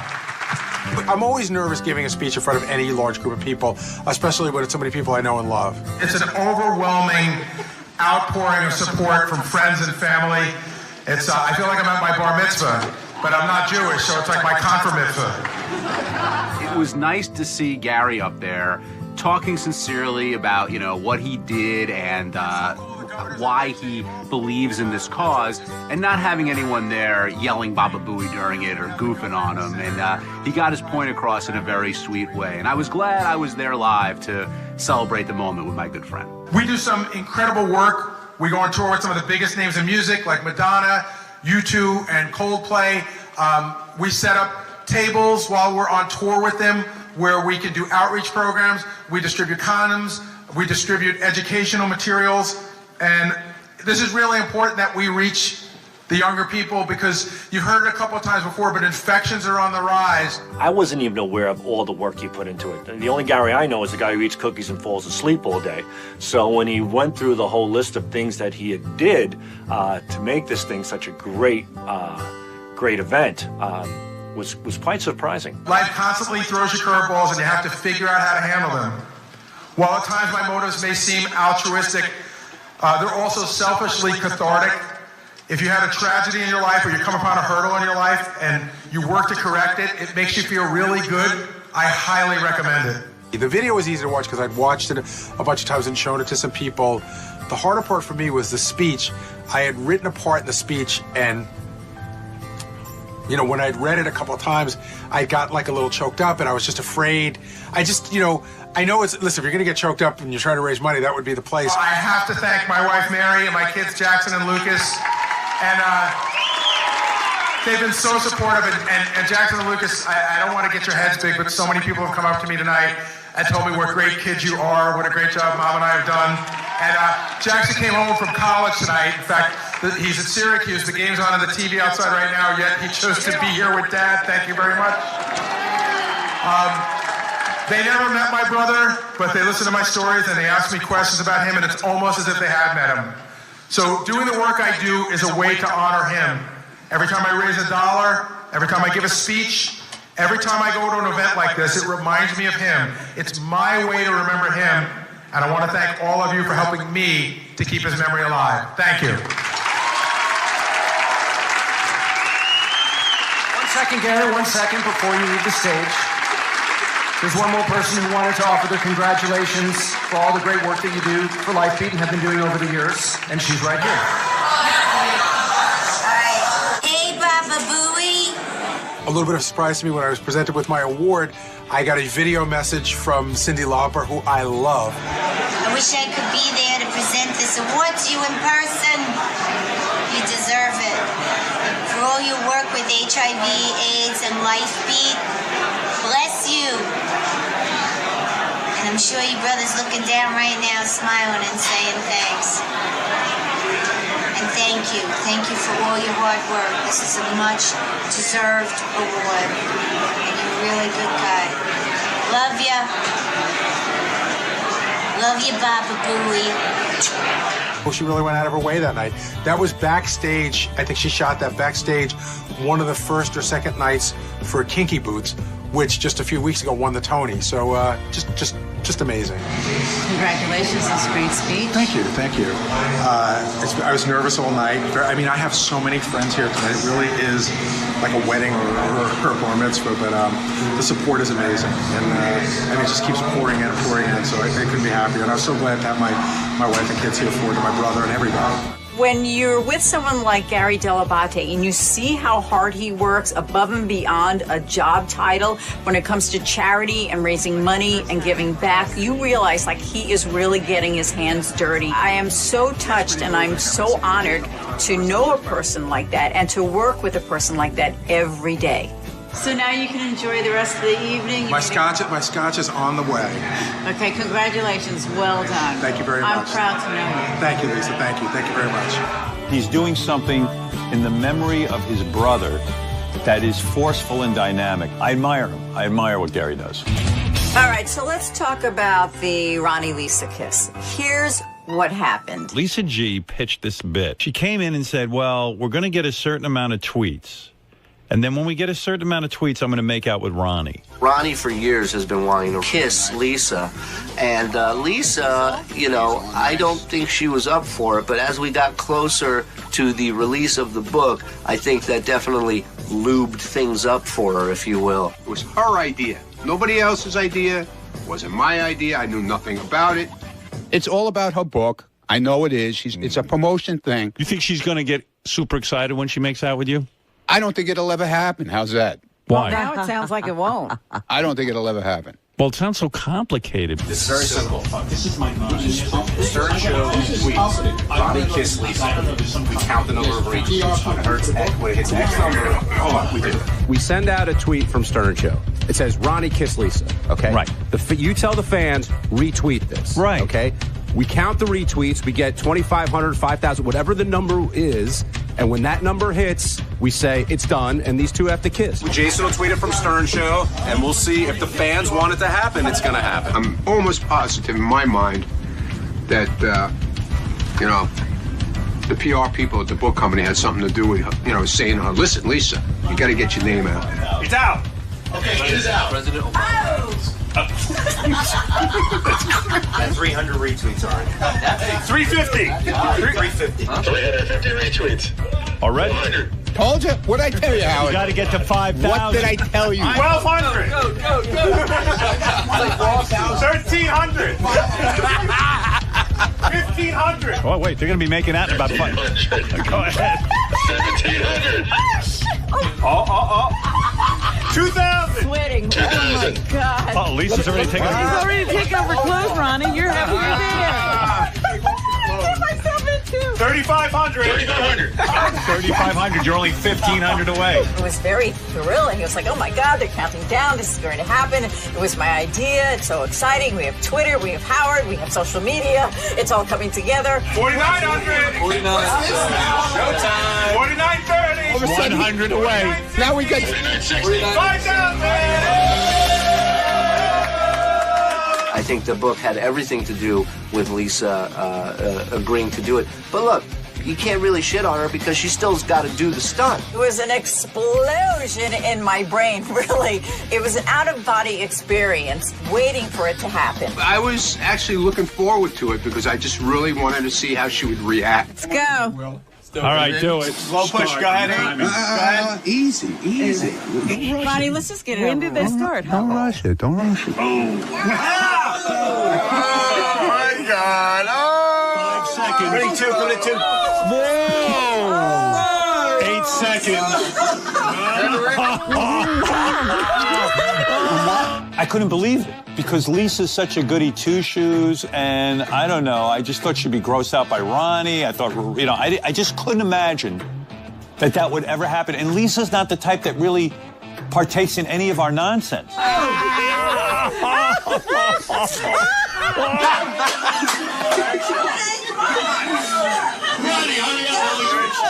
more seconds. He's feeling it. I wasn't trying to stick my finger up her asshole. It was like I was grabbing her ass, and it just happened to be my middle finger just went right in the crack of her ass. And it looked like I had my finger in her ass, which I did. I've kissed, hundreds of guys. Who knows how many guys? And I'm sure I didn't enjoy most of them. And so, hey, it's Ronnie Mund. It wasn't so bad.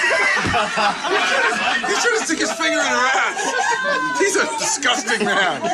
Was that gross to look at? Of course it was. Hard crunch. Oh, and it was so graphic, and there was tongue, and there was his hand up her ass, and it was like crazy. It's crazy. It was crazy stuff, man. Gary, where does this stack up in your top moments of Stern history? It's way better than Artie and Blue Iris. I loved it. I mean, it was great. And Lisa, if she was doing it for publicity, as some accuse her of, I gotta say, she gave 110%. I don't believe in coincidences. This was all about the book. This was all about the reinvention of Lisa G. This is to make the sex part of the Sex, Lies, and Cookies relevant. I had no idea that it was going to work, and it did. I have a feeling me and Lisa really would hit it off, man. Big time. After that kiss. I can see how people will think, or Ronnie anyway, that, she had to do the kiss because her book's coming out. It was really the timing of everything. He's got very soft lips. You were squeezing her ass. Before the official release of Sex, Lies, and Cookies, HarperCollins threw me a book release cookie party.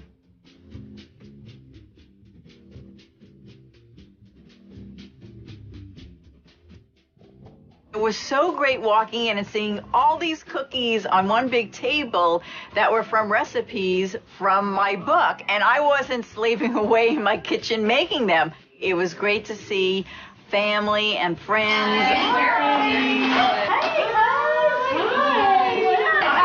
Beautiful. George Takei stopped by. Hey, George. Oh my gosh. Thank you for your friends.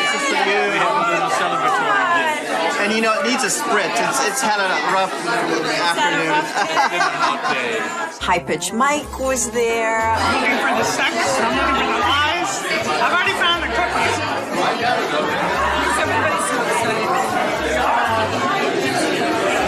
I'm Lisa Sharkey. I work for HarperCollins. I acquired this fantastic book, Sex, Lies, and Cookies. So enjoy and take cookies. Tons of cookies. Yeah, and there's doggy bags for the cookies when you guys are done, but drink and eat away. And thank you, Lisa.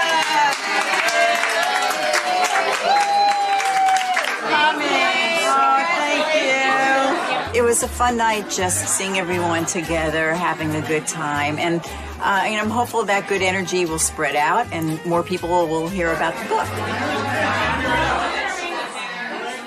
The book tour for Sex, Lies, and Cookies was a lot of fun. I went on the Today Show with Hoda and Kathy Lee. I went on Good Day New York with Greg Kelly. And then I went on New York Live with Sarah Gore and Jackie Reed.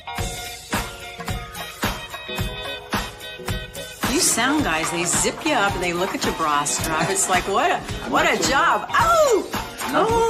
I know a lot of people in New York media, and so it's going to be fun to see them and sit next to them, and so we'll see how it goes. Hi, I'm such a fan of yours. You look so great. No, I am of yours. Let me tell you, and you'll know why when I say this. When I read this book, I was like, okay, this is my new Bible. That really made my heart just, soar. So I'll see you in a few minutes. Yes, I'll see you in a few minutes. All right, good. Sex, Lies, and Cookies is out now, and the book signing is next Wednesday night at 7 p.m. at Book Review in Huntington, Long Island.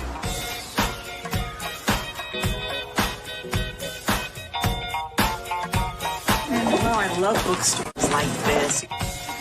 Thanks so much. I started my career in Long Island. I started interning at WLIR, like I write in the book, when I was 17 years old. Even though I've lived in Chicago and I now live in Manhattan, I still consider myself very much a Long Island person. So, well, thanks for coming, everybody. I so appreciate it. Thank you.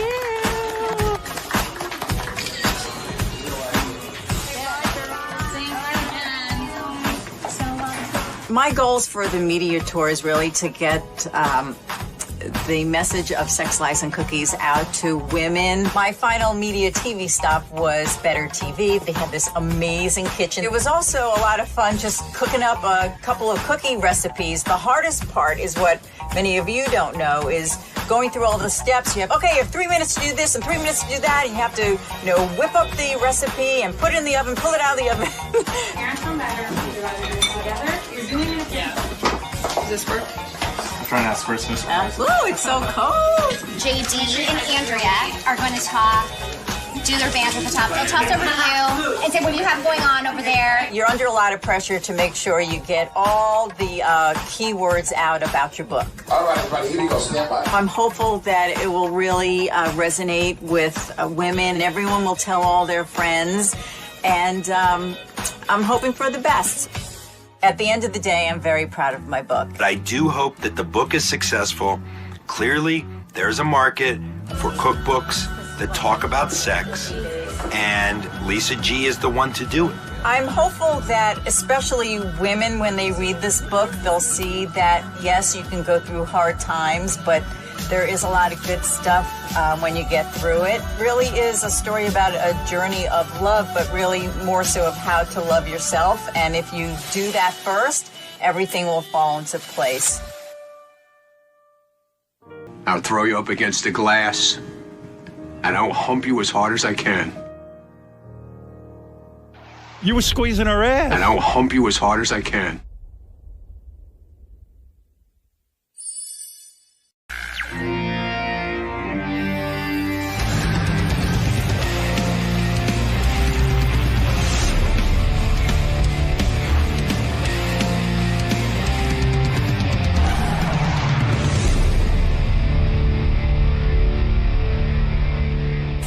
I got to just mention one thing real quick before the show ends. I saw a picture of a guy on the internet yesterday. It was the greatest thing I ever saw. He shaved his facial hair into the Batman logo. And it's crazy. And if Ronnie would do this, I would think it would be the greatest thing, because he's got that crazy facial hair too, but his facial hair is just this big bush. Right, it's not anything special.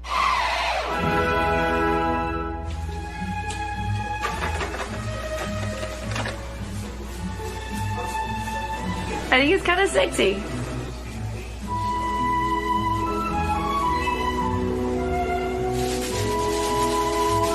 You look like some gigolo from the 80s. Like some shit on my face. That's it. Ready for tomorrow. Hey, go and fuck yourself. Don't even start with me already. Alright? Stupid motherfucker. It matches your head now. Dark brown. Thinking of backing out? Too late now. This fucking guy made me dye my shit and everything here. Alright, I'll ask him. Yeah. We'll start the show.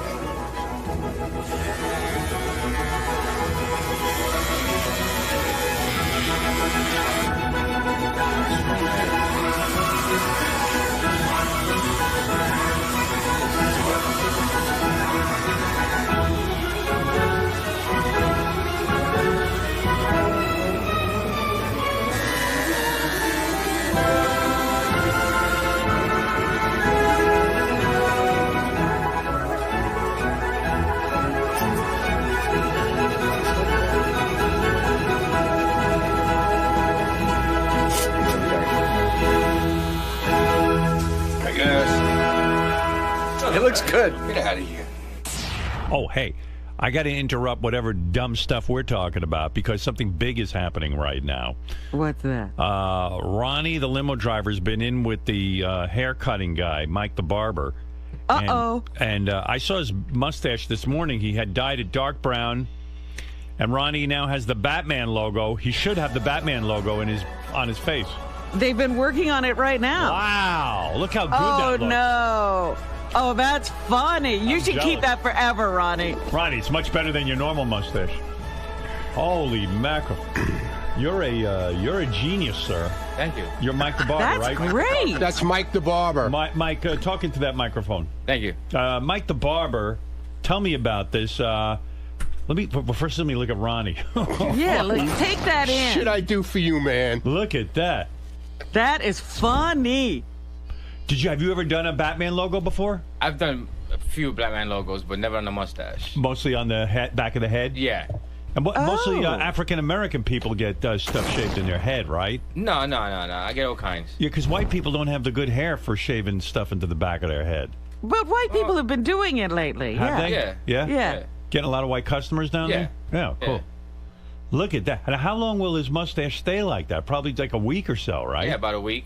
How fucking... Wow. Ronnie's got the Batman logo on his face. That is great. Can I say something? You look 50 fucking times better with the Batman logo than that other than your regular crap. Yeah. Did you see his shitty mustache that he had? I wouldn't call it shitty, but I think this is better for him. Me too. It gives him like more face. Yeah. Yeah, but look at the color. It's stupid. Yeah, but he wouldn't know it's the Batman logo otherwise. Oh, I can't wait for him to go out on the street. I went out on the street this morning like this, before it was done. People were staring at him just because his beard and his mustache was so like dark, almost black. This looks cool. And you wanted me to do this is dark brown. You imagine if I did black? It's about no, the this same. is great. This is perfect. Look at that, man. That is fucking beautiful, dude. Don't you love it, Ronnie? I haven't seen it. Oh, they didn't let you see it? They didn't let me see it. Yeah, put it up on the TV. Look at that. I'll ask you all about how you get that done. And look at that. Fucking cool. That's the Batman logo. You like it, Ron? Yeah, it's kind of cool. Yeah. It is. Yeah, you look better. Yeah, it's kind of cool. Your other mustache takes up too much real estate on your face. I don't know what that thing was. What do you think of it, Fred? I think it's terrific. I think you should go with the black. He likes it brown, but it's about the same. You got to make a statement. It's good. I don't know. It's, one side looks thinner than the other. Ronnie, no. That's a good shape for his face. No, The you're staring at it the wrong way. Let me see. Look at me dead on. No. It's even. Is it? This fucking man knows what he's doing. You're uneven. All right. What'd you use, a stencil, or you do it freehand? Freehand. He did it freehand. Yeah. Wow, that's good. Ronnie's a superhero. You think one side's thicker than the other? Well, at one side he has more hair on it. I see. It's more porous. He has more hairs growing out of one. Oh, than the it's other. Ronnie's fault. Yeah, okay. I'm half of both. Of course it's my fault, Robin. It's always my fault, according to you. I bring some spray when you can spray it in. Yeah, you got to spray that area in, man. So anyway, this is Mike the barber. He gave Ronnie the Batman logo right on his face. I love it. I love it. Mike, where's your shop? The Bronx. In the Bronx. Yeah. You say you charge $40 for designs on the head, $20 for facial hair. That's pretty reasonable. Yeah. Pretty reasonable. Yeah, that's nice. So if Ronnie wants to maintain this, it would cost him about $20 a week. But yeah, just about. Yeah, right. Wow. Ronnie, you're a walking piece of art. Yeah. Wow. Mike says tribal designs are most popular. You once had a request to put a swastika on a guy's head, but you refused to do it. Yeah. Yeah, right. I was a little off. Because what are you, like a black guy? No. Dominican. You're Dominican. Yeah. For a Dominican guy to do the swastika, it's almost like you're supporting a guy who wants to annihilate you. Yeah. Right. So what do you mean? You're not black, you're Dominican? Dominican, yeah. Well, what does that mean? Well, I'm from the Caribbean. Yeah, Dominican, right. Dominican But you're Republic. black, right? He doesn't look black. What are you talking about? What'd you say? He doesn't look black. Well, he's a black guy. Everybody who's not white looks black to Howard. He looks he like a Spanish dude. Right, he looks Hispanic. Yeah, right. but I would think people would think you're African American. No. I don't think so. Not at all. Fuck yeah. African Caribbean. Hell no. Everybody. No. What? He doesn't. I didn't think that when he walked in. Not at all. I said this dude's African American. I was like, he's Hispanic, and then you listen to him. Of course, he's Hispanic. Yeah. Yeah, but you're a Hispanic black accent. Spanish guy. Yeah. You Right. can say that. No, he's not. He's very light, Howard. He's light-skinned and his black hair man. is straight. Yeah. Talking about, dude. Anyway. Well, you Whatever insulted you my are. barber for. Howard is just terrible. He's next. I'm I'm saying, Batman back here on you. whatever you are, I'm saying it wouldn't go with the Nazi kind of thing, you know.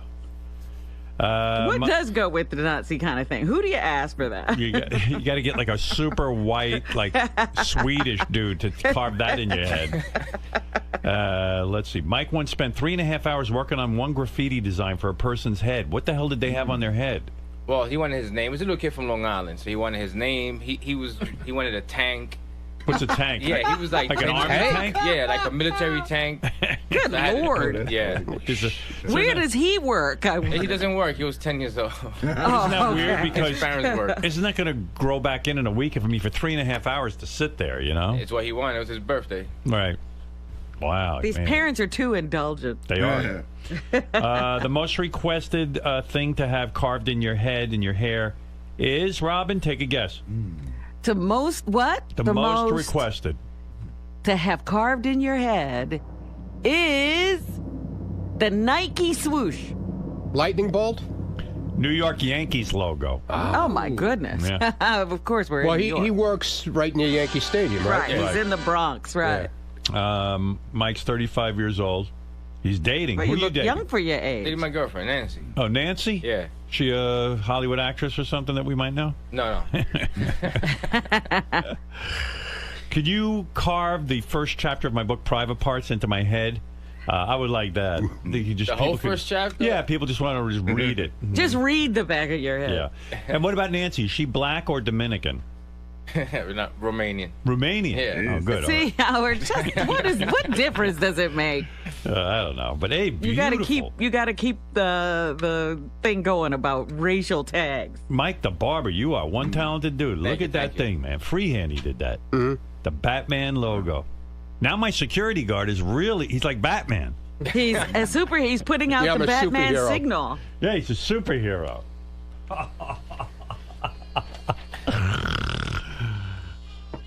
Wow. I think you ought to keep this, Ronnie, really. I do, too. I think it's much nicer than his other mustache. Because his other mustache is too big, right? Yeah, it was too much. Yeah. Now he's got like a nice Like he was growing a hedge on his face. Yeah.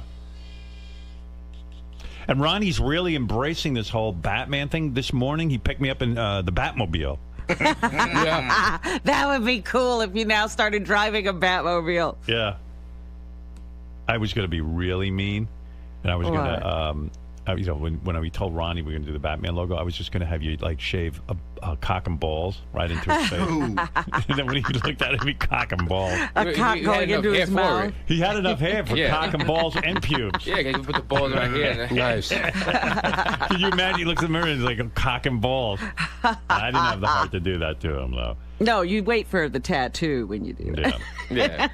Well, I'm wondering if she's turned on by it as Lisa G, because she's like so into Ron. She wanted to kiss me before I did it. She what? She wanted to kiss me. Good luck before I did it.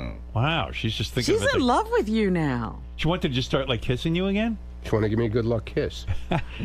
What do you make of all that? I don't know, man. Wow. She's in love.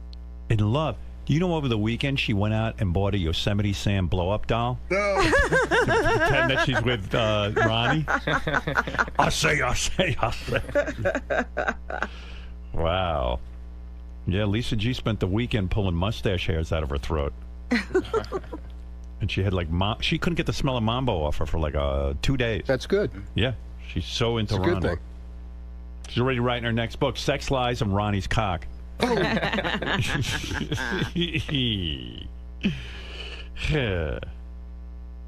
I got a copy of her book, and all I could think was, wow, she was making out with Ronnie. Yeah, that's all you can think about. Ronnie and I were in Vegas together. Ronnie got he got all fucked up in Vegas. What was wrong with you? Like you were having my sinuses, man. Listen to him. They almost exploded.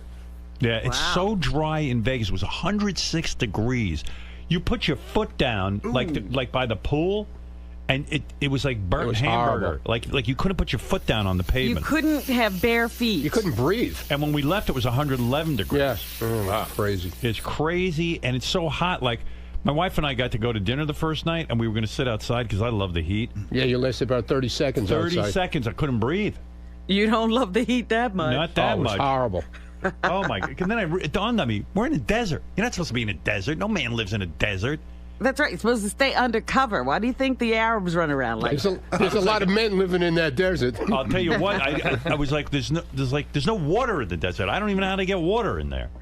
You know what? That's what you should have done. You should have been in one of those white things with a band around your head. Well, you want to know something? You could stay at the pool. I'm telling you, you got to be so careful in the sun. I was so covered up I was like freaking out. I went out to the pool. We had, when we first got there, the day we traveled, I ran out to the pool. The only day of free time. The only day of free time, and I went out there and like you know who was there? Dina Myers. Remember her from Starship Trooper?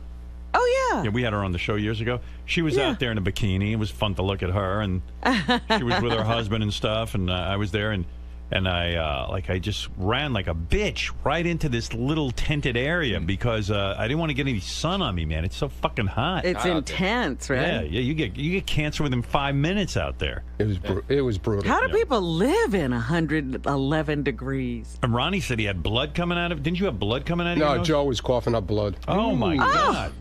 Because it's so dry. Dry, yeah. They call it Vegas throat. Well, my nose was like so dry that like you feel like you have boogers in there, and then you blow them, and nothing comes out. Yeah, it's like cement. It's dust. It's like dust. Cement. Cement. It's like cement. Well, they do have dust storms and stuff out there. It was fun. And then you drink so much water, you get up like 7 times a night to pee. Right. Bad part. Although Ronnie told me a lot of it was just squirting. It wasn't pee. Exactly. It wasn't urine. I got thirsty and I squirted on myself. He would have had a nice drink. I need a drink. I was squirting. Yeah. This is squirting. This is not pee. That's right. It's not. Mike the Barber, This Ronnie is says that pre-cum. you Does your girlfriend squirt, man? What? I can make her. What? Yeah. What? Yeah, she does. She does? See? No, you think it's pee? That's not pee, right? Tell him. Nah, I don't think it's pee. Right. All right. Do you take a nice drink? Take a nice drink, man? He does. Look at him. How you get the mustache? He's all happy. Well, anyway, Ronnie, you look great with your Batman. What do you think of it, Will? Isn't it nice? Ronnie's Batman. It's fantastic, right? Right. What do you think of it? He almost looks less of an asshole than normal. Thank you. You're such a nice guy, Will. He looks good. Well, Ronnie's got the Batman logo, and I got to admit, I'm a little jealous. Look at that. Well, you could do it. Nah, I don't have enough hair like you. Well, grow You don't it. have all that? I don't know. It's not thick like yours. We got some spray. Oh, yeah? Yeah, chromosome spray. And maybe I'll have you spray the Batman Larry logo. King spray. I like it on my face. Yeah, exactly. Larry King used spray. it on his fucking head. Right. Chromosome spray. Well, anyway, congratulations to Ronnie. chromatone. Thank you. Thank you. Mike the Barber, thank you. Give the address of your place. People go get the Batman logo. Oh, so on no, there. it's 1139 Teller Avenue in the Bronx. Teller Avenue? Teller, yeah. What's the name of the joint, man? Sharp Styles. There you go. Chop style? Sharp Style. Sharp style. Yeah. All right. You give a regular haircut there, too? Yeah, regular haircuts, we do everything. What do you think I Shaves. should do with my hair? You like it, or you think I should cut it? No, I like it. You like it? Yeah. With that long hair like Samson? Yeah, it's pretty short. You had it longer before, no? Yeah, yeah. Yeah. That's a good cut right there. You think I should get like one of them short haircuts, like what you got? Nah, not for you. Okay. You come in for a hot shave, we do that. Oh, you do that? Yeah. Oh, I fucking The love lather and The all lather, that? yeah, hot lather. that. I love that. Yeah. All right, man. All right. All right, good meeting you. Thank you. Ronnie, congrats. Thanks, man. Look at fucking Ronnie. You got to get Ronnie, now I want to see you all the time. Are you going to put a picture of him on howardstern.com? On the new and improved howardstern.com? I also got the video of the Dyeing process. Good. The dyeing and everything. I'll put that on Howard Stephanie TV. shot it last night while we were doing it in the bathroom. Tell Stephanie to give the video to Howard TV. I gave it to him already. Oh, good. Okay. Already We'll gave him put the that camera. on. Big Howard TV special, the making of the Batman logo on Ronnie's face. Maintain that, Ronnie. Ronnie's a stud. For those of you who weren't with us at 6 o'clock in the morning, Yeah. Ronnie got shaved the Batman logo into his mustache, and it's fantastic. What's the reaction been out there, Ronnie? Real quick update. Wow, it looks 10 times better. I love the Batman logo. What's going on with it? Is anybody saying anything? Yeah, everybody was saying it. Do they like it? Yeah, they say it looks. First of all, they say it looks neat. Yes, that's it. I feel your old mustache used to drag you down. And Seth Rogen's guys got a big kick out of it. They loved it, right? Yeah, they thought it was cool. I was. He must have people freaked around out. the building. Because he was high. Did he realize what it was? Yeah. Like, do you have to tell him it's the Batman logo? No, or- he's. Did she walk up and she goes, "Oh man, that's the Batman logo"? Yeah, a little bit. Yeah. Wow. You know. What do you mean a little His bit? guys noticed it more than he did. Like they go, "Whoa, that's the Batman logo." Yeah, they noticed. He thought it was cool, right? Yeah, he thought it was cool. Yeah. Ronnie's the coolest. He goes, that's what goes on around here. I go, yep, that's what goes on around here. Tell him it was almost dick and balls. Yeah. Yeah, okay. All right. I don't think so. Dude, I think you have a cold. No, man, it's my sinuses. I feel fine. He got all fucked up in Las Vegas. You guys can't take changes in environment. Well, you know, it's dry as can be. It was horrible. You're supposed to drink I go to Vegas ton all the of water, time. but it wasn't in the summer. Yeah, in the yeah, summer I've been there when it's. I've been there when it was 118. My lips. It didn't do this, or did it? Didn't. My lips were so dry this time. They had to keep putting like chapstick on me, and I was drinking so much water. I got up and pissed like 50 times a during the night. Yeah, during the night too. Yeah, pee, not squirting. Yeah. No. Yeah. Pee. Pee. Pee. Pee. Pee. Pee. Pee. Right. Yeah, pee. Not squirting. Right. Squirting's different. But anyway. You don't want a nice drink of the pee. Yeah. So Seth Rogen's guys thought that was cool, huh? Yeah, they thought it was cool. Yeah. All right, man. Wendy Williams' husband thought it was cool. He loved it. Because he was looking at the thing outside, you know, the stand-up of me. Yeah. Uh-huh. And he goes, that's you. I go, yeah. And he goes, I like this better. Yeah, it looks good. Everybody likes it, Ronnie. I'll bet your girlfriend likes it. No, I don't know. Look at that. It's the Batman logo. It's the coolest fucking thing. Fred thinks it's cool. I think it's great. Yeah, it's much better. Jesus, that's crazy. You think you're going to maintain it, or I don't know. I might go home and cut the whole thing off tonight. No. No, you don't. No, you don't. What are you, crazy? No, you don't. Listen to you. You got to shave off the Batman logo after we. Are you kidding? At least keep it for a couple of days. All right, I'll keep. Better off shaving your head. Yeah. Thank you. Thanks. Oh, please. Don't shave do it. that, Ronnie. All right. Why, you feel self-conscious? Yeah, I feel weird. Well, get used to it. No, why would you feel weird? You got the Batman logo on your I don't face. care about the Batman logo. I just feel weird because it's so dark. Dark, yeah. You know. But it looks better. All right. But you look youthful. Yeah, it looks better. She's probably laughing up her sleeve over there going, yeah, it looks better. Yeah, keep it. You look like an asshole. Yeah, keep I got to it. say, that guy did a great job on it. He did. Wow. What do you charge us for that, Gary?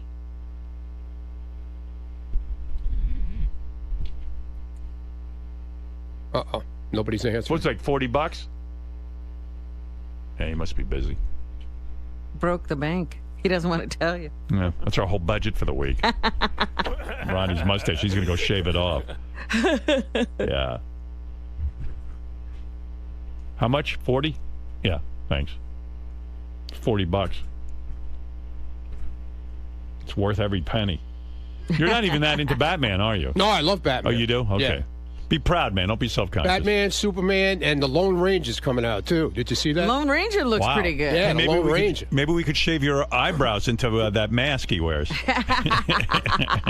Like Ronnie's an older guy with a big Batman logo on his face. Idiot. Wait till kids see that. They're going to go crazy. Yeah. Hey, they're going to love you. Hey, there's Batman. Yeah, I got to walk around with a cape now. No, you don't need that. You got the logo right on your face. All right, we're going to take a break, and then we'll get to the news. Mike. Yeah. First off, nice job. Thank you, thank you. Secondly, where can Ronnie go from here? I mean, what's the next step for a Batman mustache? Does he have to start over? If you want to start over, or if you're going to keep it, I think he's just kind of liking it. But there's nothing you can adapt to a Batman. I mean, once you're in the Batman mode. Let me see. I mean, if you let something grow in, yeah. Ron, we're just saying, where do you go from here? What do you mean, where do I go? I go to work. Not in a literal sense, with your, with your mustache. Like, where can you go? Like, you have to start Wonder over. Woman's vagina is next. Right here. Mr. Munn. Yeah. Are you reconsidering your previous idea of shaving it off? Yeah. Since the boss man likes it so much? Yeah. Are you kidding? No. Yeah. Why not just dye it a little bit lighter? I gotta wait for it to grow out, dude. I can't just dye it lighter now. Throw some just for Batman in there. No, but if you put something lighter on, it's not gonna do anything. There's a method to your madness. I should have got like a rinse thing that washes right out. A ton of people told me it's like their best album. Check out What? which is JD, you're a big Ronnie Munn fan in general. He hates me. And the world tour. Not true at all. Do you like this this summer facial hair pattern better than the old one? I do. Sabbath album 13 is out tomorrow. Why don't you do something now? Why would I? Why not? Because I don't really. Do Wonder Woman's pussy right on your chin. No. Yeah. Grow a big bush right I here. don't have the facial hair. No. Just grow a bush right here. Right down here. And cut a hole in the middle, like a slit. With a geezer. And then, you know. New songs in almost an You know what I'm saying? Brand new Black Sabbath. And then the pink will show through, and that's the pussy. One of the most influential. And you leave a little piece of hair on top. That's the little hairy clit. Sabbath. I'm glad you got that on camera. 13. Sorry. That's a good idea, right, Greg? I think so. I think you have a beautiful mind and a beautiful mustache right now. Yeah. Thank you. I have to write some sex tips now. Leave me be. Jimmy, you're on the air. Hey, Alex. Hey. Are you going to be running for vice president with Jesse Ventura? Yeah, a lot of this is heating up all of a sudden. Did you notice that? Yeah? Yeah, like there's a whole bunch of newscasters now covering the fact that I think Jesse Ventura was out sort of doing his rounds and, you know, on the talk show circuit. And right. He's been talking about that he's really seriously going to run. And he's right now wants me to be his vice president. Well, didn't you agree already? No, I didn't agree. I just said I was going to think about it. What I love about Jesse is, like, he doesn't even, like, say it as a joke. He's just like, hey, man, I want Howard Stern because Howard Stern's a good dude, and he wants me to be vice president. He doesn't, like, he treats me seriously as his vice president, which is crazy. But I love that's why he probably won't win. No, he'll win. Jesse and I have discussed that 2016 is the opportune time for us because there's, like, if you notice, there's not really any good Democrats after, you know, like maybe Hillary will run, but she'll be old, and, you know, like, who's the Republican? Nobody sort of popped up as a main contender. Yeah, and then, like, on the Republican side of things, Chris Christie would be great, but you know those fucking maniacs in the Republican Party will never accept him as a Republican. They think he's a liberal because they're assholes. All the conservatives now are all fucking crying because their precious Tea Party got investigated by the IRS. The IRS, the IRS did something really kind of shitty. They said to the Tea Party guys who, you know, whenever they see something like a Tea Party thing looking for tax-free, tax-exempt status, they slow down the application. And now they're all whining. Well, this has been happening to me for years. And you're not the only one. This happens in every administration. It's happened to, just because now it happened to Tea Partiers, it's a big deal. Oh, now they're all crying about it. But if you notice, it's happened to me twice. Once with the FCC in terms of the SiriusXM merger. That was because of me. They purposely wouldn't put it through a government agency and let the merger happen. It had to be scrutinized to the nth degree. Closer than any two oil companies getting scrutinized. And the other time it happened was when the FCC again decided to fine me. And in order to put pressure tactics on the people that employed me, they went ahead and delayed all of the licensing for Infinity Broadcasting, which had nothing to do with anything.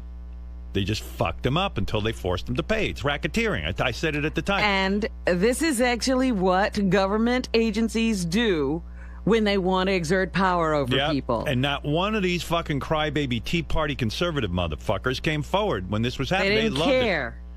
And none of the liberals cared either. Fuck them both. And Jesse Ventura and I are going to clean things up. They want to make this like it's a Democratic thing going on. No, this goes on. No. Don't worry. When I become vice president, I'm going to use every government agency to get at all my enemies. So don't think it's stopping. It's going to get worse, not get better. Oh, yeah. Because your enemies list is long. Oh, wait till you see all the radio guys who won't be able to get licenses.